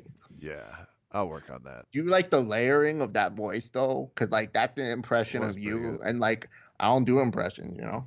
I do know that about you. Nate Diaz, the one, the only. Will we see you fighting this Saturday against Masvidal? 1 second, dog. I'm just taking a rip off this bong right now. Oh shit, dog. Sounds like like a tentative hard yeah. Yeah. Yeah, dog. That's some good shit. Guess what? I just figure right now, like, well, I already beat USADA, so I'm just putting some cocaine in my system too, because I'm like, bitch, try and come at me now, bitches. I made you all my fucking little bitches. Verbal Tap fans, Nate Diaz. Yo, I can't wait for The Rock to put that fucking fake ass belt on me, so that way I can tell you motherfuckers, I'm the real fucking bad motherfucker of whatever weight I'm supposed to be. So fuck y'all, smoke weed every day, and fuck you, USADA. Shit, not gonna lie, Sunday. I missed the joke. He's Hold back. on. He's Hold back. on. Let's go back. I had one more joke. He's got one more joke. The joke was this. Guess what? When USADA was like, hey, we found some traces in your system of some bullshit. You know what I told him? What? Hold up. Wait. Our bitches we on. Wait. Gotta keep it. It's like, is that job rule? No. No, fuck. God damn it. I'm fucking out. Fuck that. I'm upset. That's my bad. It's Fuck a fire festival. I'm out this podcast now, bitch. Murder. All right. Verbal Tap fans, the one, the only, Nate Diaz. Hey, what's up, everybody? Welcome back to the show. Okay, so this weekend there's a whole thing. There's a whole combat jiu-jitsu worlds sort of element. What makes me upset here is I'm normally there. However, this time they're going back to Mexico, and I have distinct orders from a certain administration that would not allow me to come back from Mexico if I did go, so I'm parting them ways to say, no, I'm kidding. I'm making all that up. Here's what I'm saying. I was like, wow. I know. I was like, I want to know what you did to make the Mexican government hate you, Raph. I think it's pretty apparent what I could have done that would have made them angry. What I am saying is I shouldn't have stuck the landing so hard on that and downplayed it so much. What I am saying to you guys is this. I'm very sad that I cannot be there. I always try to support both the EBI and the combat jiu-jitsus, but I thought a good way to send us off before they have the event go up in several days, is to maybe do a short little preview of what we can talk about with what we know. And I decided to bring two individuals with varied experiences who would be able to help me have a better understanding. And today joining us is one nasty Nate Harris. Nate, how are you doing, sir? I'm fantastic. How are you, sir? I'm very well, thank you for asking. And Tony Burchak. Tony, how are you doing, sir? Good, man. How are you guys doing? We're doing pretty well, and I like the fact that I'm bringing on both of you guys because you both have a little bit of history with the combat jiu-jitsu style. Tony, you've competed in it before, and so have you, Nate. I have. I was the second person to do it right after Campella. You are essentially a guinea pig. What did it feel like to be the second person to do combat jiu-jitsu? Well, I'll tell you, Raph, in my experience, no one gives a shit about the second person to do anything. Yeah. Everybody talks about the first person to do something and the last person to do something and the best person to do something. No one gives a single fuck about the second person. But that being said, it was a really fucking cool experience. I'm glad I did it. Does Campella ever come up to you and just be like, oh, hey, what's up, number two? You good? No, Campella's a gentleman. Me and Campella's references to that are that we are the only two gold belts in the world, because back then, that's what you got for winning combat jiu-jitsu, is you got an OTM gold belt. Okay, Boomer, I get you. But I was so ready for that. I had that in the chamber, and I was just like, man, I cannot wait to say this. And Tony, recently, you were at one of the EBIs and our combats where I was looking at you, and I saw you on the side, and you looked ready to go at a minute's notice. But you had an amazing match that you were able to put out. I want to say, God, was it back in May? This year feels like forever. Talk to us a little bit about what it's like to actually be involved in one of those matches, though. Yeah, it's a different experience for sure. It's not MMA and it's not jiu-jitsu. And the rush was completely unique in itself. I found when I was training for it, trying to run my usual paths and routes, I was almost pausing where I would go to a transition, and in every pause it was basically, so where I would transition to something was where I would pause and look, okay, where can I strike, where can I be advantageous from this position, how can I lose this position by cocking my hand back for a strike or opening myself up, how is my center of gravity shifted in what direction. So normally when let's just, for example, if I step into quarter guard and I back step to Texas cloverleaf, I would pause before that back step and see where my weight was centered, where I'm shifting to, and how can I deliver a strike or lose that position. And then once the tournament actually happened and I was getting ready in the back, I was just kind of, it was more of my MMA fight mindset, and that beast took over. And I think my wrestling and then my top pressure in general, which I've been very, very successful in the cage with as well, really played an example, a big part of that. And for example, you just saw that me, going to leg drag position and then going to dope mount and being able to finish with a submission was how that went down. And I think I ran the perfect playbook on that whole match. I gotta say too, Anthony, you using the palm strikes to set up the head and arm was fucking beautiful. That's it. Thank you. Wait, I was like, so if you watch the video, it was almost like I was nailing a nail in the wood, and that arm just kept going deeper and deeper and deeper. And then by the time I sank that gable grip in, which I never do, I'm usually in like a S grip. I sank the gable grip in, and it was just so tight. He started pulling his hand up to tap right away. But I actually reference that every time I teach head and arms now. How to push it across, and that's what something I was doing, is not to hit, but definitely start shoving things across a little deeper. Yeah. No, I remember watching that. I was like, fuck, that's like the utilization of the strikes in conjunction with jiu-jitsu that's where you really, I think, shine in combat jiu-jitsu. It's not just, oh, cool, I can mount and palm strike. It's like, you can do that. That's cool. Yeah, but when I watch the replay, I hear Campella saying, "Oh, he's probably going to look to mount and strike and look for a TKO," and then I was like, but that's too easy for an MMA guy. You know what I mean? That is Right. what you think an MMA guy would want to do, instead of running a jiu-jitsu path. And to me, mounted nogi is terrible. I think mountain nogi is horrible, and I think it's a great way to lose a position if you want to posture up really high on somebody and start striking. I think that's the best way to lose that position. So for me to keep my center of gravity low, chest to chest, and run, the Casey Halstead special, which is that side choke, and really using that hammer and nail kind of technique when I got to the chopping block was something that it worked out perfectly. Now, I have to ask this, Nate. I'm going to go over to you for this one. How do you see the evolution of combat jiu-jitsu? Because, I mean, like, now we're in the, 50th iteration, it feels like. Like, that's how long it feels like it's been since EBI. What do you feel about the evolution of it? Have you seen fighters start to learn more from it? Or do you feel like where do you feel they're at, I guess, at this point? I mean, yeah, there's definitely, like, some evolution. So, like, when I did it, it was in a cage with gloves. So for me, it was basically like, yeah, I'm doing another MMA fight is how I went about it. Like, I just trained like it was an MMA fight, and I acted as if it was an MMA fight. Because even when I did MMA, like, I wasn't by any means a striker at all. So my game plan was to take them down and do jiu-jitsu. So it was just another fight. Now, like, you see that progression, like where you see Anthony talking about, it's like, yeah, I'm not going to just mount and TKO.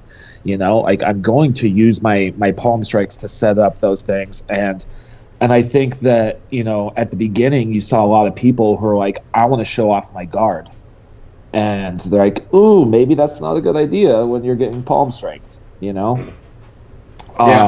So there's definitely, evolutions like that. And of course, like, in the last couple of years, leg locks have blown up. So you're seeing a lot more of that. Like, ooh, how can I leg lock with strikes? Because, I mean, even in, like, in MMA, and now I still talk to MMA fighters who are like, yeah, you don't want to do leg locks in MMA because you'll get punched. And I'm always like, well, I don't want to make that blanket statement like that. I think you can do some leg locks. There's definitely some positions that maybe you don't want to go to. But the off balancing and the kazushi technique and keeping them off balance and on a hip is where you want to attack your leg locks. You definitely don't want to attack leg locks bottom up, right, where they can actually rain down. They have weight on their feet. Kind of like how Tonquinho stopped, Eddie Cummings' leg locks by putting heavy weight into his legs, and keeping that there. It's the same principle, right? It's like if they have weight in their legs and I'm committing both hands to a leg lock, I'm exposing my face.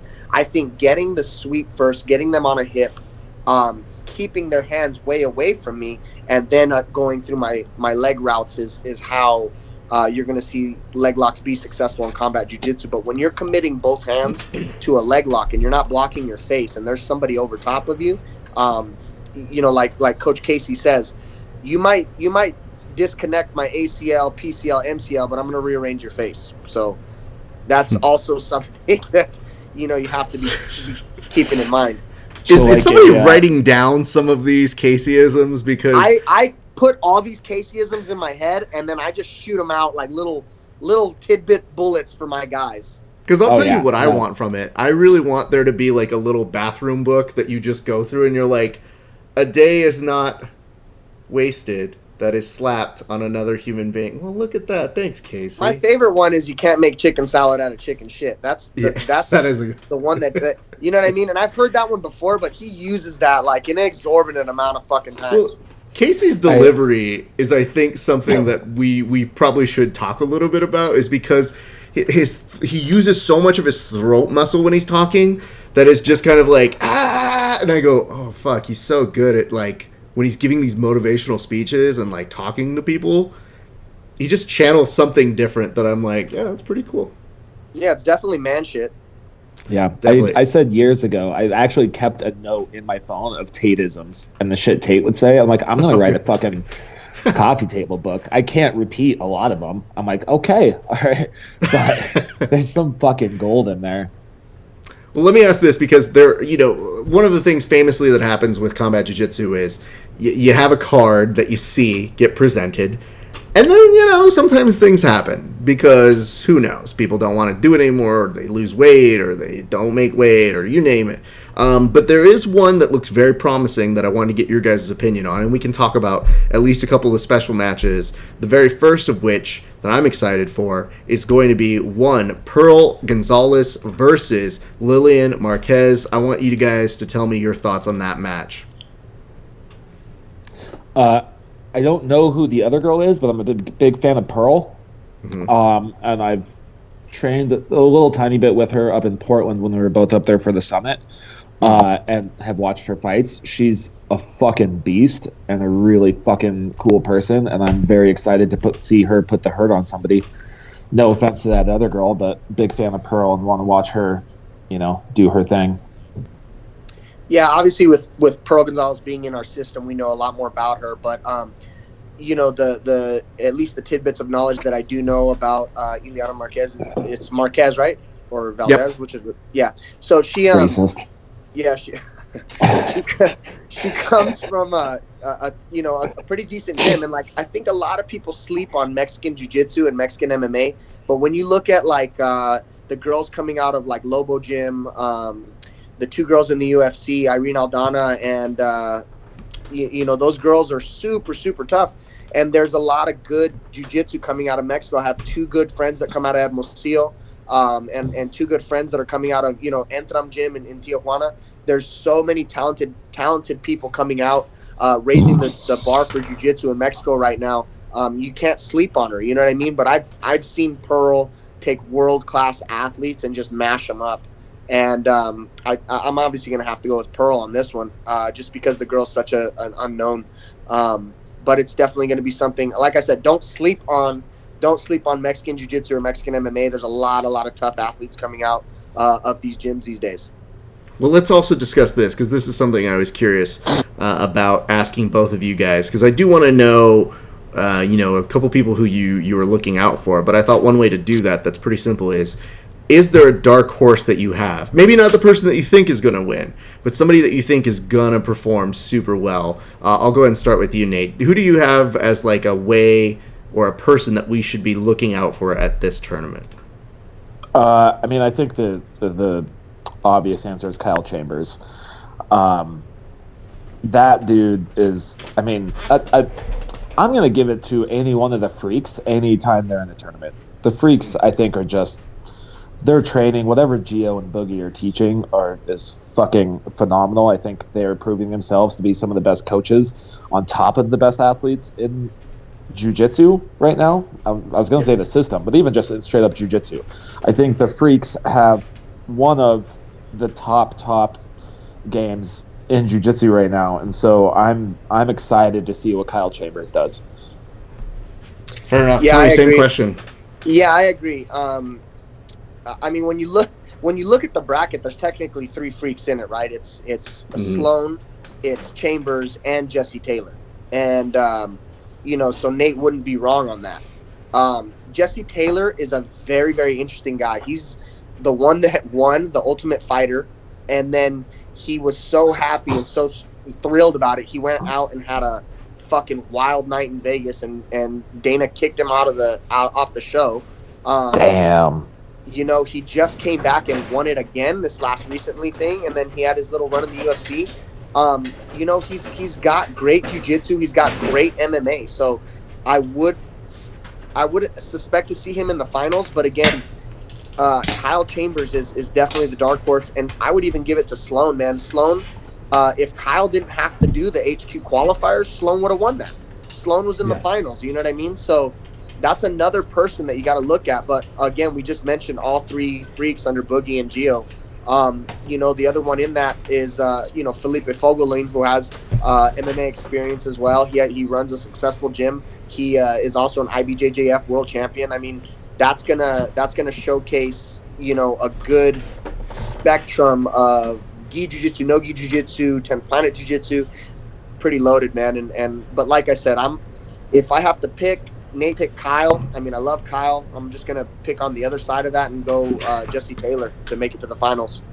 Well, let's stay on that for a second, because here's the thing. I want to give you guys the opportunity to say who you think is going to actually win the whole thing. If you just want to clarify that, on my to show list, I want to go ahead and give a quick shout out to one Dan Martinez. I think that Dan Martinez is one of those individuals that I was like, man, he's had a great year. He put in some really good work over at the Ultimate Mat Warriors. He's had some fun matches, and I like to give him shit because I'm like, yo, dude. What, you look at your face. Why do you need to do combat jiu-jitsu? And he says that he's used that as a little bit of a motivator. He's like, dude, I hate when people tell me that. I was like, yeah, but not all of us look like a Disney prince. So what the fuck, dude? Get the fuck out of here. You know what I mean? Like, you should be rescuing Jasmine, not coming in and getting slapped by people, dude.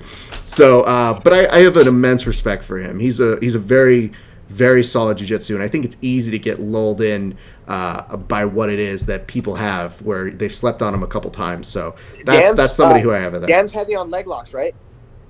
Yeah. Yeah, so that's going to be an interesting aspect, right? Is we're going to see if he can get that leg lock game going against some dudes that got very, very heavy palms. You know what I mean? Mm-hmm. One thing that I definitely want to see with the evolution of combat jiu-jitsu is I really honestly feel like we're seeing too many bitch slaps and not enough actual technical palm strikes. It's fair. When it's like a leg kick, when you hear the slap, you know that it was all foot on thigh and it wasn't really damaging. But when you hear a thud or you don't hear anything at all, you know it was like a baseball bat to the quad. You know what I mean? So I want to kind of see that same thing go with these big guys. I kind of got in a little playful banter with somebody about jaws being broken in combat jiu-jitsu, and I said the day I see someone's jaw broken in combat jiu-jitsu, I'll shit a chicken, because it'll never fucking happen. You know what I mean? Not with the slaps that are being thrown right now. There's not even very many jaws being broken in the UFC. I guarantee if we look at all the fights that have taken place, which is thousands, they just put up the number, less than 10 jaws have been broken. You know what I mean? Yeah. So that's not that much. The ones that could come to mind are like Stefan Struve, Mark Hunt, and Mark Hunt's a freak. And then Davi Ramos choked out Nick Hine with a rear naked choke and broke his jaw. But from strikes, I mean, there's not that many, man. And I'm thinking that palm strikes aren't going to be the tool to do that either. Yeah. I would have to agree with that. Yeah. Nate, so I'm going to come to you on this one as well. If you mentioned who your dark horse was, do you want to clarify who you think is going to win the whole thing? Because I have an opinion, but I wanted to see if you have something along the lines of, I don't know, maybe somebody that you had already said before as winning the whole thing outright. Raph, can you give us a competitor list again? Do you have the list? Yeah, of course. I'll go ahead and go down some names right now, because I'm actually, part of the reason why I'm sure you guys can see over on the side, you guys can see this, the audience can't, is I actually had to go over to try and get a cord. The reason I got the cord is I can actually show what's on my phone. Perfect, thank you. And so this cord, you guys can't see it, so I'm just going to have to describe it to you. But the audience can see it. So check this out. I'll read you some names, and that way you guys can kind of go from there. So I'm going to go ahead and put you guys in a 3-shot with my phone. This is from the Combat Jiu-Jitsu page. So one of the people who they did forget to mention, Michael Esquivel, who ended up getting the qualifier into the tournament. So he's an individual who qualified for the tournament from the 10th Planet system as well. Sloan, who I think we did mention, correct? Mm-hmm. Yep. Earlier. Okay. You've also got Francisco Javier Torres. Oh yeah, who is involved? Javier Torres. He's from Arizona. That dude had a battle with Neiman Gracie in Bellator and didn't get finished. So I believe he didn't get finished. So I mean, I think Javi's another dude he's crazy good at jiu-jitsu and MMA. That'd be an interesting. He's going to be an interesting match for anybody. Additionally, you've got Jim Allers. You've got Justin Renick. Oh yeah, you from also Texas? Yes, and yes, then I know Justin Renick. Nick Green is also in on this. I've trained with Nick. That's a lot. That dude, he was A-okay with fucking me up. It was a tough role. He's also known, I think, let me see, Korean Bomba is his moniker on That's pretty Instagram. That's cool. I'm But, gonna like- root for him now just because of his Instagram handle. But like, have you guys ever rolled with somebody and then like gone to see their Instagram a little bit later? Or you like find out you're like, man, where do I recognize this guy from? And then the minute you like look on there and you go, what's his name? Korean Bomba. Ah, yes. Yes, that would explain why your top pressure felt so terrible. And so the next time I saw him, I was like, I didn't know that was you. And he was like, yeah, dude, it's me. I was like, well, fuck you then, dude. All right. But he's an amazing practitioner. Really, really cool. And then I'm trying to see what else is here. I think Nino is somebody else that I'm seeing on this one. Nino Marroquin. Matt Secor's in that, right? Matt Secor was in that, and Matt was in the finals of another one before. I think so. This is where I think it starts to blend in a little bit more to the individuals that we've already kind of seen or have kind of talked about. In addition, there's Alejandro Baez over this way, as well as one Salvador Izar. So, having said all of that, having mentioned that there is also, Kyle Chambers and all these people, who do you have as the person you see to actually win it? Nate, I'll start with you. I'm gonna be honest. I don't know a lot of those guys, so I'm gonna stick with Kyle. I'm gonna root for Korean Bomba because of his Instagram handle. Fair. And I like Salvador's name. So never heard that dude, but Salvador is a pretty cool name. So I'm gonna root for that dude a little bit. Tony. I'm still, dude. Honestly, I mean, he chose Kyle Chambers, so he already took one of my dudes that I like. But Javi Torres is dope, man. Like I said, he's been training with a lot of gangsters lately. Are these primarily MMA dudes or BJJ dudes? All MMA dudes. You've been training with like the Power MMA team. So Ryan Bader, CB Dalloway. Who else is over there? Aaron Simpson. I'm sorry. I meant like, are all of these competitors primarily jiu-jitsu guys or MMA guys in the tournament, in the combat jiu-jitsu worlds? The dudes that I see that have MMA backgrounds, like actual high-level MMA, are Matt Secor, Jesse Taylor, Javi Torres, and he mentioned somebody else. Didn't Dan Martinez fight a couple times? I don't know if it's high level, but I'd have to double check that one. I just know with Dan, I feel like he's somebody who might have fought. There's some people, I don't know if you feel this way ever, Tony, but do you ever know those people where, like, I did this to, I think PJ Barch, where I said, man, if you ever fight MMA, you better let me know. I didn't know he fought MMA at the time I did the interview with him. So it was like, then I like go back and I'm doing more research afterwards and I see he fought. And I was like, fuck, like, dude. You know what I mean? Like, actually, a lot of people in the 10th Planet system, like JM Holland and Zach Maslany, Chai Sirasu, like, there's a lot of people that have fought. Ruben Rivera, like, there's dudes that have a handful of MMA fights, and then obviously go, well, maybe jiu-jitsu, like, that's the real thing that I want to do. You know what I mean? Yeah, me, Ruben, and Weezy all started in MMA. Right. I remember. Do you have fights too, right, Nate? Yeah. Yeah. See, so there's like guys that I don't even realize that have fights. You know what I mean? And me and Ruben had a debate recently where I was talking about how MMA guys, you would think have an advantage in combat jiu-jitsu, and he posed Cody Steele and John Thor Blank, but I'm like, yeah, those dudes are two anomalies. You know what I mean? But Cody Steele has Muay Thai and some other fights that he's got, and he's actually looking to make his transition into MMA. And then Thor is a freak, dude. Like, I don't know, you know what I mean? Like that shit's crazy. He's taken out so many huge names. You know what I mean? But again, that whole tournament got revamped. Who knows what happens if Josh Barnett and Verdum and Gordon all stay in that tournament? Who knows what really happens? But still, dude, that for him to not have an MMA background and him to come into combat jiu-jitsu and just shelve everybody, it shows that jiu-jitsu can and does prevail in certain situations. I have an update. I do have a photo here from Google, so take this for what you will. But it is of Dan Martinez fighting out of Gracie, Tampa, 28, who is a MMA fighter with a professional fight record of 1 win and 0 losses. Yeah, I knew he had a fight. I'm pretty sure he had a fight. But all in all, man, I think honestly, Jesse Taylor, man, he's such an amazing competitor in MMA, in jiu-jitsu, and I mean, I don't see why that wouldn't translate to combat jiu-jitsu. I guess since I have you both here, and we're starting to get into this crossover discussion, did you guys happen to see today that there is a new super fight or super match of some sort that there has been an announcement of? I would love to get your opinions on it, because it seems like Gordon Ryan, his wishes of continuing to cross over in the most absurd amount of rules possible ever allowed in matches, but they're happening. So Tony, you seem chomping at Nickel's legit, man. I think Bo Nickel's a purple belt in jiu-jitsu. I don't think a lot of people understand. It was either Bo Nickel or one of the other PSU guys. But Bo Nickel, I believe, is a purple belt in jiu-jitsu. So he knows jiu-jitsu.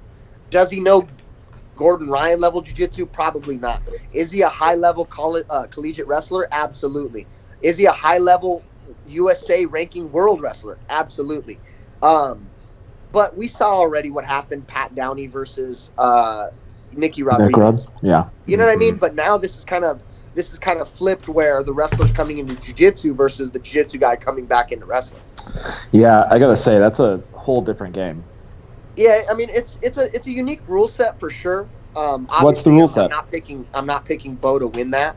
But you know, fuck, man, who knows?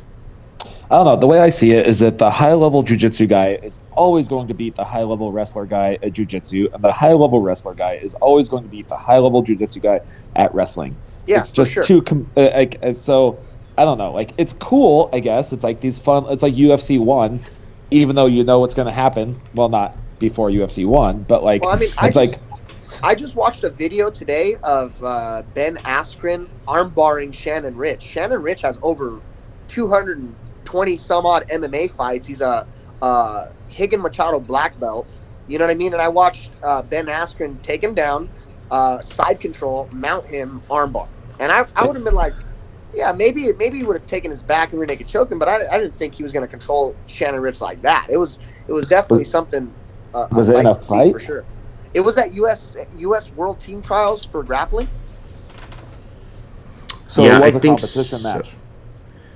Was not an IBJJF match.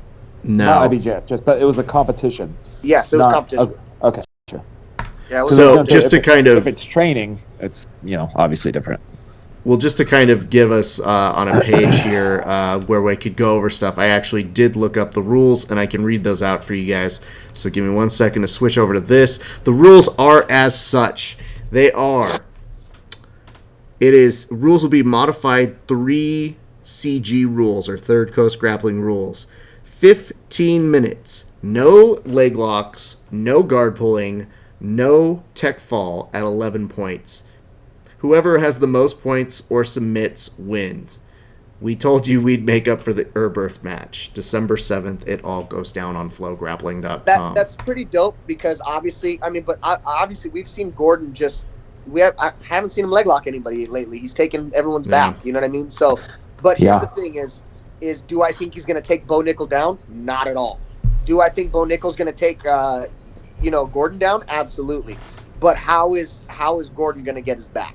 How is Gordon, going to get his neck? Is he going to guillotine him? Is he going to, I think Bo's a savvy enough wrestler, grappler to hide his face or hide his neck when shooting either head inside, head outside shots. I mean, he's got a wicked low single. I think there's a lot of ways that Bo can actually win if he doesn't get choked. I mean, I guess that's like a simple thing, right? He can win if he doesn't get choked. Yeah. I mean, technically, that's true of every grappling match ever. I mean, Bo and me as well. So that makes 2 of us. Yeah. We're going to make it through. I want to read this to you because someone asked. It's Cal Paso, who just underneath the comment section for Third Coast asked, why no leg locks? And Gordon responded, I don't want to hurt him as he has a long career ahead of him in wrestling. It's not only is it not an insult, it's true. You know what I mean?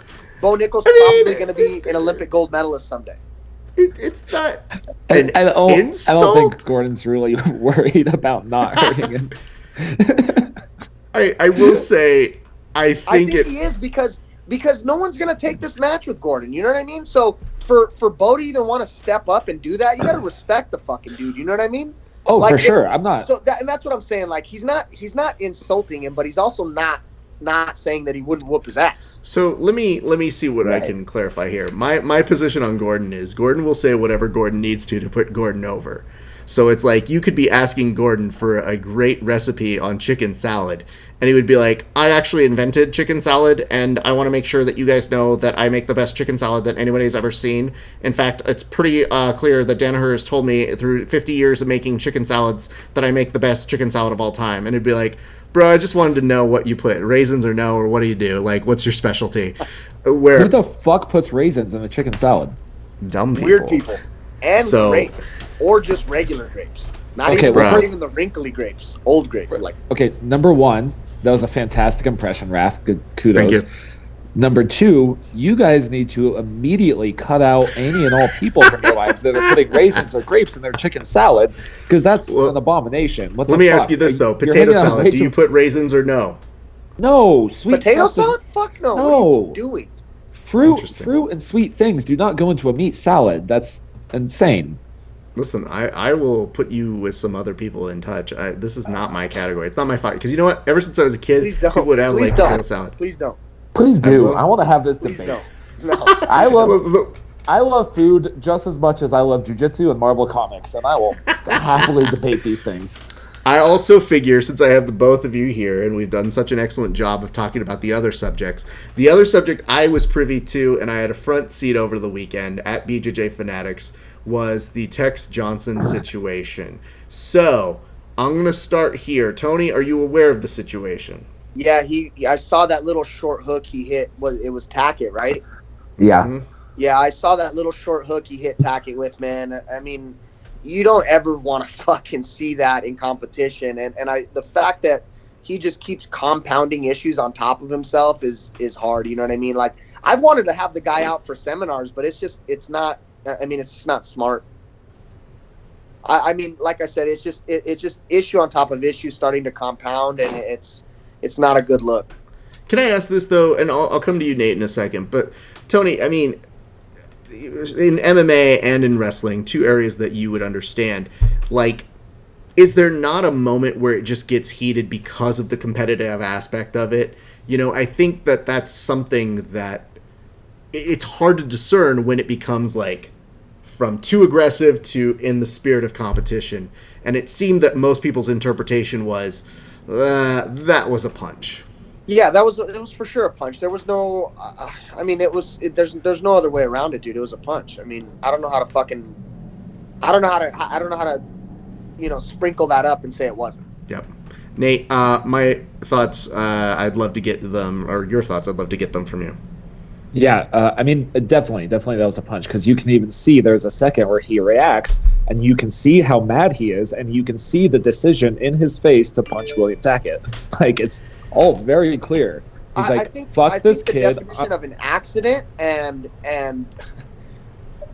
ill judgment is two different things, right? Like, it might have been an accident. It might have been a knee-jerk reaction to him, and his anger is legitimate, but he didn't, you know what I'm saying? Like, it's not an accident when it's thought out like that, but it could just be a reaction. You know what I mean? I've never really wanted to, like, oh, I got taken down or I got swept, I should punch this guy because he's better at jiu-jitsu than me. You know what I mean? Like, that, I mean, it's still a punch no matter what. But like I said, his definition for accidental and, unintentional or ill-advised is probably the best one. Right, and then within that, those parameters, like, you got to control yourself. I think, and I've always said, I'm like, the second that you change the rules of engagement, I'm playing by those rules. Oh yeah, absolutely. Like, we're going right back. It's one for one and eye for an eye. Right, we're not doing jiu-jitsu anymore. Now we're fighting. No. We're gonna play. Well, okay, but let's also look down at William Tackett, who's all of $120 comparatively to one Tex. So I mean, my thought was, and here's okay. Let me see if I can kind of give you guys. Wait, was it William Tackett or Andrew Tackett? William. It was William. Williams 170, 185. He's a big. No, he's kid. big. Yeah, he's a big kid. He's a big kid. No, he's still tiny to me. I walk next to that kid and I'm like, yeah, I know what it says on paper that you are, but you still seem fucking tinier. But it's more importantly to say that kid this. was never tiny to me because I rolled with him when he was 15, and I was like, how the I'm not fuck saying is he this rolls 15? like somebody who's fucking He's tiny. I'm just saying he's the same size as PJ Barch. that's true. Although I would say if you look at PJ, half the time I'm always like, all right, PJ, yeah, you look about that size. I think the difference is because Tackett's a little bit taller. It just seems like it's spaced out a little bit more. Here's what I want to say. I'm not saying that Williams should have fought him. That's definitely.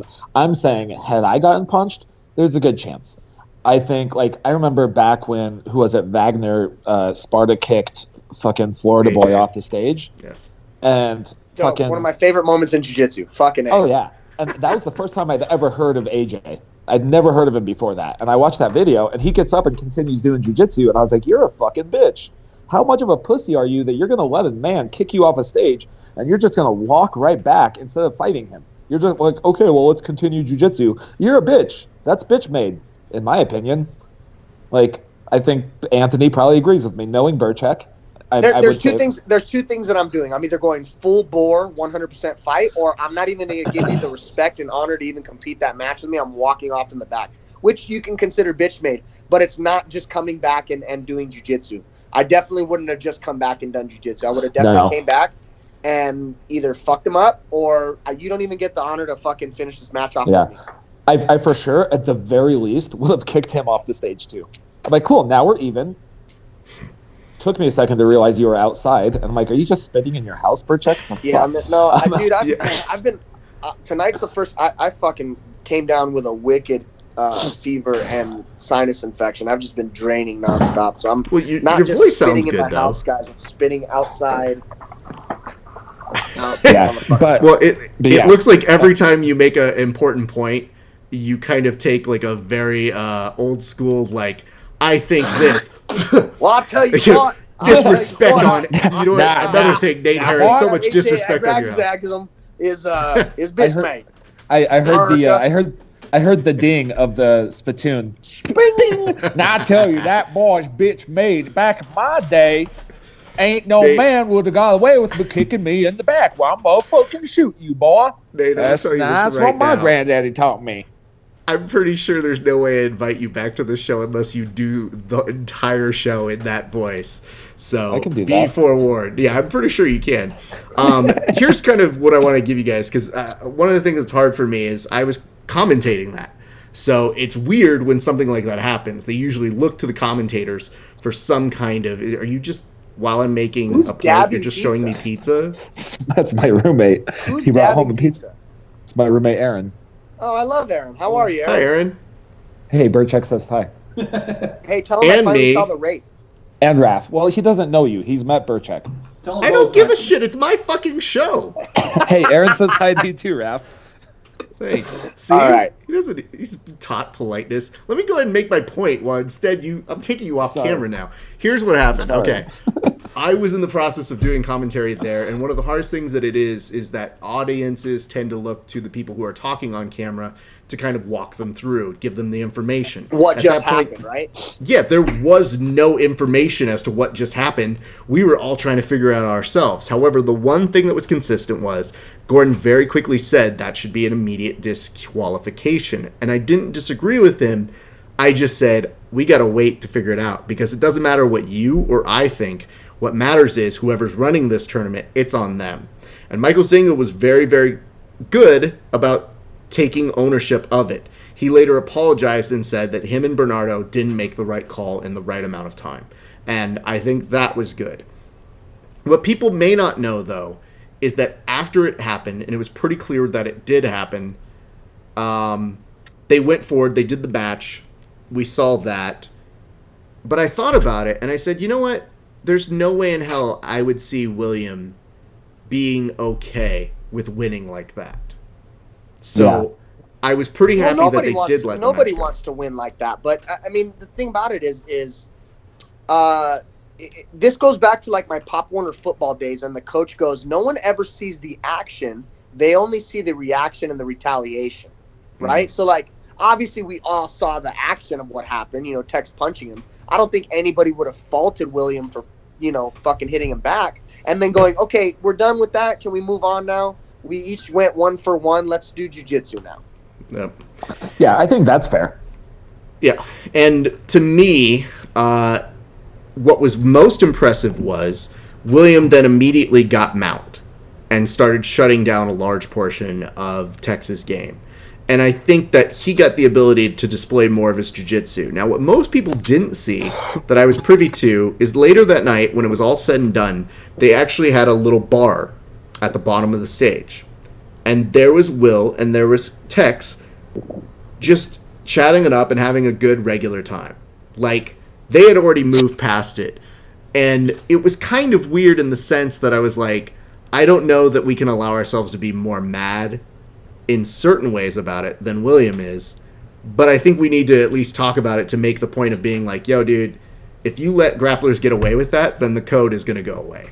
But and I think that's pretty bad. But I mean, we've all done dumb shit. Like I said, he just continues to do dumb shit. But we've all done dumb shit in competitions where I go up to my opponent and go, "Hey, dude, I'm sorry I bit your nipple. I don't know. I don't know what I was thinking."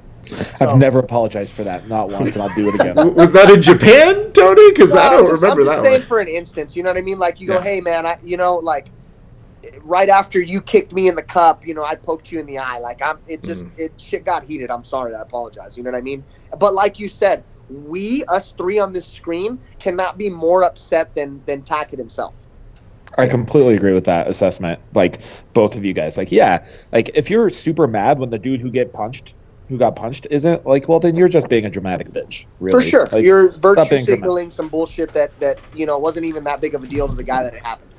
So the hard part for me was Will walks by me, and the first thing I do is I say, "Yo, man, great stuff tonight," and I give him his props. And the kid looks at me and he just goes, "Oh, well, better luck next time, right?" And I was like, "What the fuck are you talking about?" I was like, "You're the most over guy from this whole thing." I was like, "You don't know it yet, but we know it. And you know what's going to happen? You're going to get notes that are going to remind you, because you're more obsessed with wanting to win, and you should be. But shit happened. It was weird. And you looked great. So yeah, you didn't get what you wanted, dude, but give yourself a moment." And I literally verbatim, he got like 5 notes in a row that he retweeted on his Instagram. And I was like, you're going to come back. You're going to get another opportunity. They filmed a BJJ Fanatics kind of little DVD or something the next day. So I thought it was important to kind of at least discuss it. But I wanted to give a big shout out to Will Tackett, because I thought the kid handled it with class. I thought he looked really good. I thought he made the best of a really shitty situation. And more importantly, he was able to let his jiu-jitsu do the work. Now, the rest of us, I'm glad Zinga and Bernardo, kind of copped up to it. And Tex, I talked with him afterwards. I looked at him and I was like, man, nobody wants to have anything like that happen. It was dumb, and he admits that.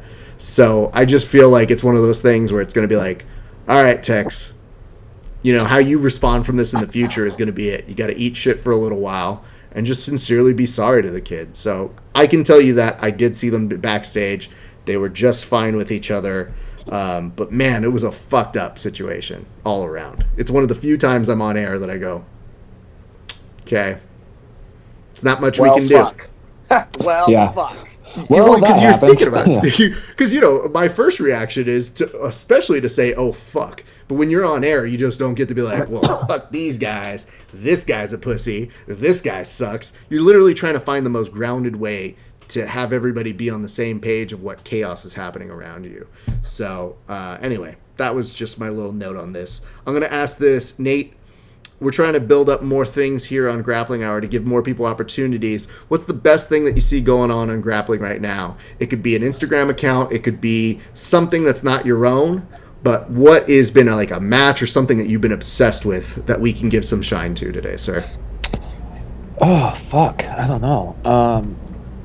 I mean, this is going to be a pretty whack answer, but, fucking everything. There's always a good jiu-jitsu card that's being streamed also. It's like, I mean, again, to be a boomer, back in my day, jiu-jitsu matches weren't streamed. You can't just watch jiu-jitsu on fucking TV. So, I mean, the whole scene, the way it's all going is fucking dope, where you can watch jiu-jitsu online all the fucking time.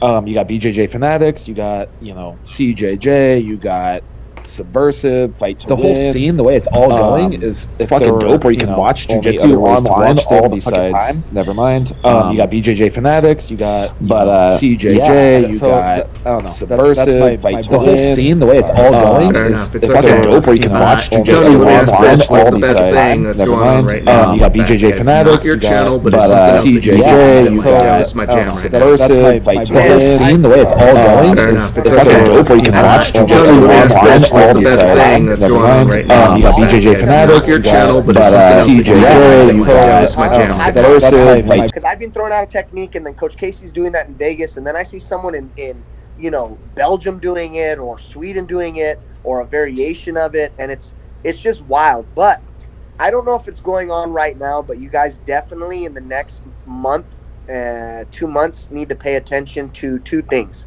One, get on Eddie Bravo's YouTube, because there's going to be a 8-team 5-quintet tournament going down at HQ that he'll be streaming.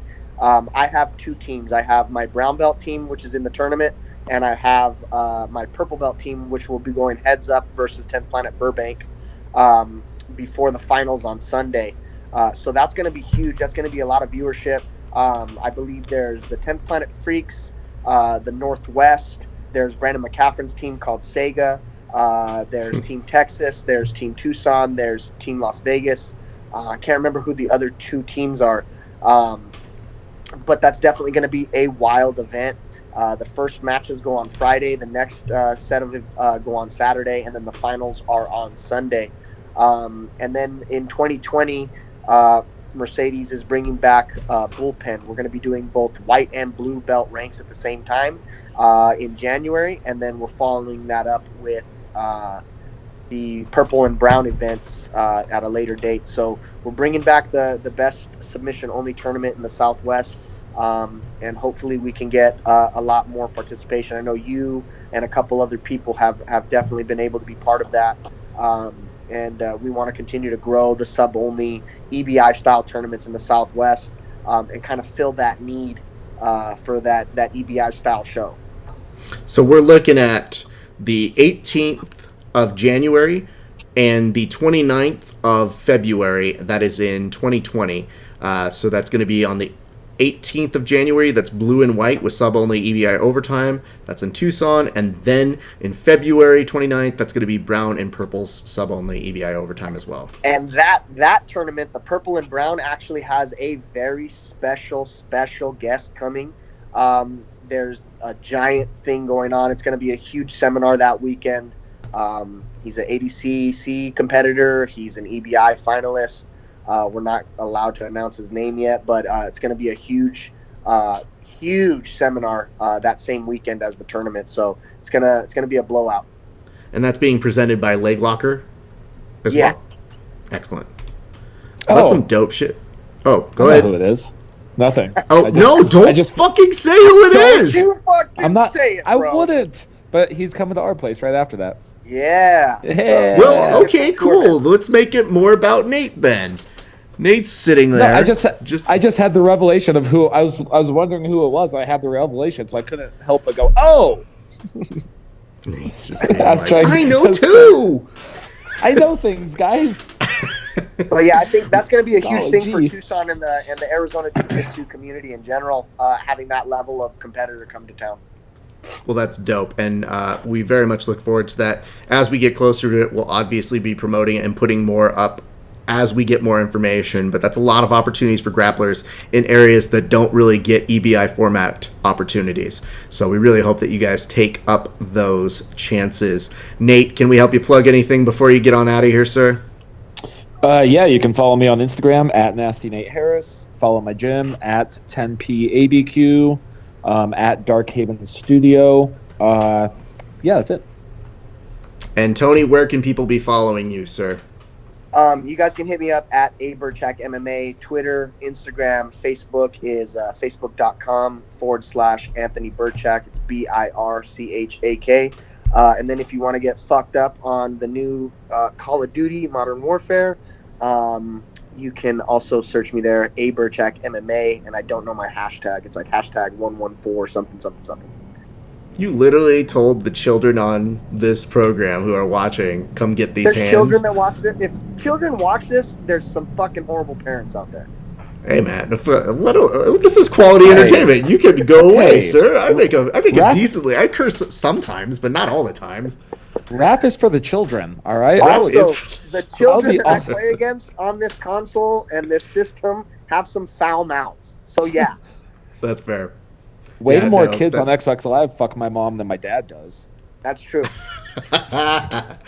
Well, I want to thank both Tony Burchak and also one Nasty Nate Harris for showing up today to help us preview both Combat Jiu-Jitsu, talk a little bit about what's going on, and a very nice panel. I cannot say enough good things about both of these gentlemen. Thank you very much for your time, you guys. Thank you, sir. Appreciate it, man. Hopefully we can get you out to Tucson to cover that bullpen brown and purple event. Let's dope, dude. I just got my calendar, so I'm going to start marking out dates and seeing what I'm scheduled on. So hopefully we can make that work. I want to say, here's what's going to happen, guys. We're going to do a little quick break, let these gentlemen get on out of here. But when we come back, we're going to wrap up today's show. I will be right back in just a few seconds. My thanks to both Nate and Tony, and BRBs, you guys. Just one more second.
All right, thank you guys so much for sticking around. We are now just rounding the third base. We're about to close it on up here at Grappling Hour for the day. It has been a fantastic episode. I want to thank all my guests, of course, Nate and Tony, the esteemed 10th Planet gents. I want to thank... I also want to thank Alan for stopping by. Like I said, I felt really bad that I didn't give him an interview the exact moment he won, but it was 1 a.m. and it's understandable that they've been there for over 12 hours doing some amazing things. And I want to thank Adrian for stopping by. It was a pleasure to get to know him for the very first opportunity, and it's been a fun weekend. I got to go ahead and do some amazing things the past few days. How do I start this by saying, first and foremost, thanks to BJJ Fanatics. That was an amazing event, and I'm not sure you guys understand the amount of detail and work that goes into putting on an event like that, but it was vast and it was incredible. The athletes were treated exceptionally well. I was treated exceptionally well, which is always nice, but Michael Zinga, Bernardo Faria are putting together some amazing events that stem outside of the great community they fostered with the BJJ Fanatics brand, and I thank them for including me on it. I hope you enjoyed the commentary by myself and Gordon. It was very fun. I mean, here's the thing, Gordon talks a lot of shit, but he does work very hard behind the scenes, and it was great to be able to be a commentary partner with him. So I think we had a lot of fun. I hope you guys did too. And going over to Philadelphia, it was an amazing opportunity to see our good pals over at the Finishers in their natural habitat. They're always coming out to us out here in LA, but this is the first time that I've gotten the opportunity to see them hard at work on their home turf. And not only did they open up their commentary booth position to me, but then they also invited me to come back out and train the very next day. And I gotta tell you, I had a lot of fun. It was a great experience. But specifically, I want to shout out all of their amazing crew. Talk about having people who can make an amazing event. Their producer, Ross, is just, for the amount that they are able to make work on a shoestring budget, I think they get a huge bang for their buck. And even if they are working off of a budget, you will not be able to tell that, and a lot of that is because of Ross, who does amazing work. I want to give a big shout out to Zach for doing this and putting this all together, and big shout out to JM for competing that night, holding down the banner for the gang. Of course, Renee could have been nicer, and great roles with him and his crew, Miami Gabe, you name it, the list goes on and on. But I wanted to reserve some of my biggest shout outs to one, Jay Regal Budo, who was my commentary partner for that. Now, Jay recently shared a story with me where, you know, he's telling me about these opportunities that come up, and sometimes it's difficult for him to choose between being a coach and being a commentator, and that, you know, if he's ever presented with the problem of not being able to be a commentator and a coach, say, for instance, an organization doesn't give him the opportunity to do both, I think that's a really big hindrance on the organization, because Jay is an amazing encyclopedia resource and very easygoing, super easy to work with.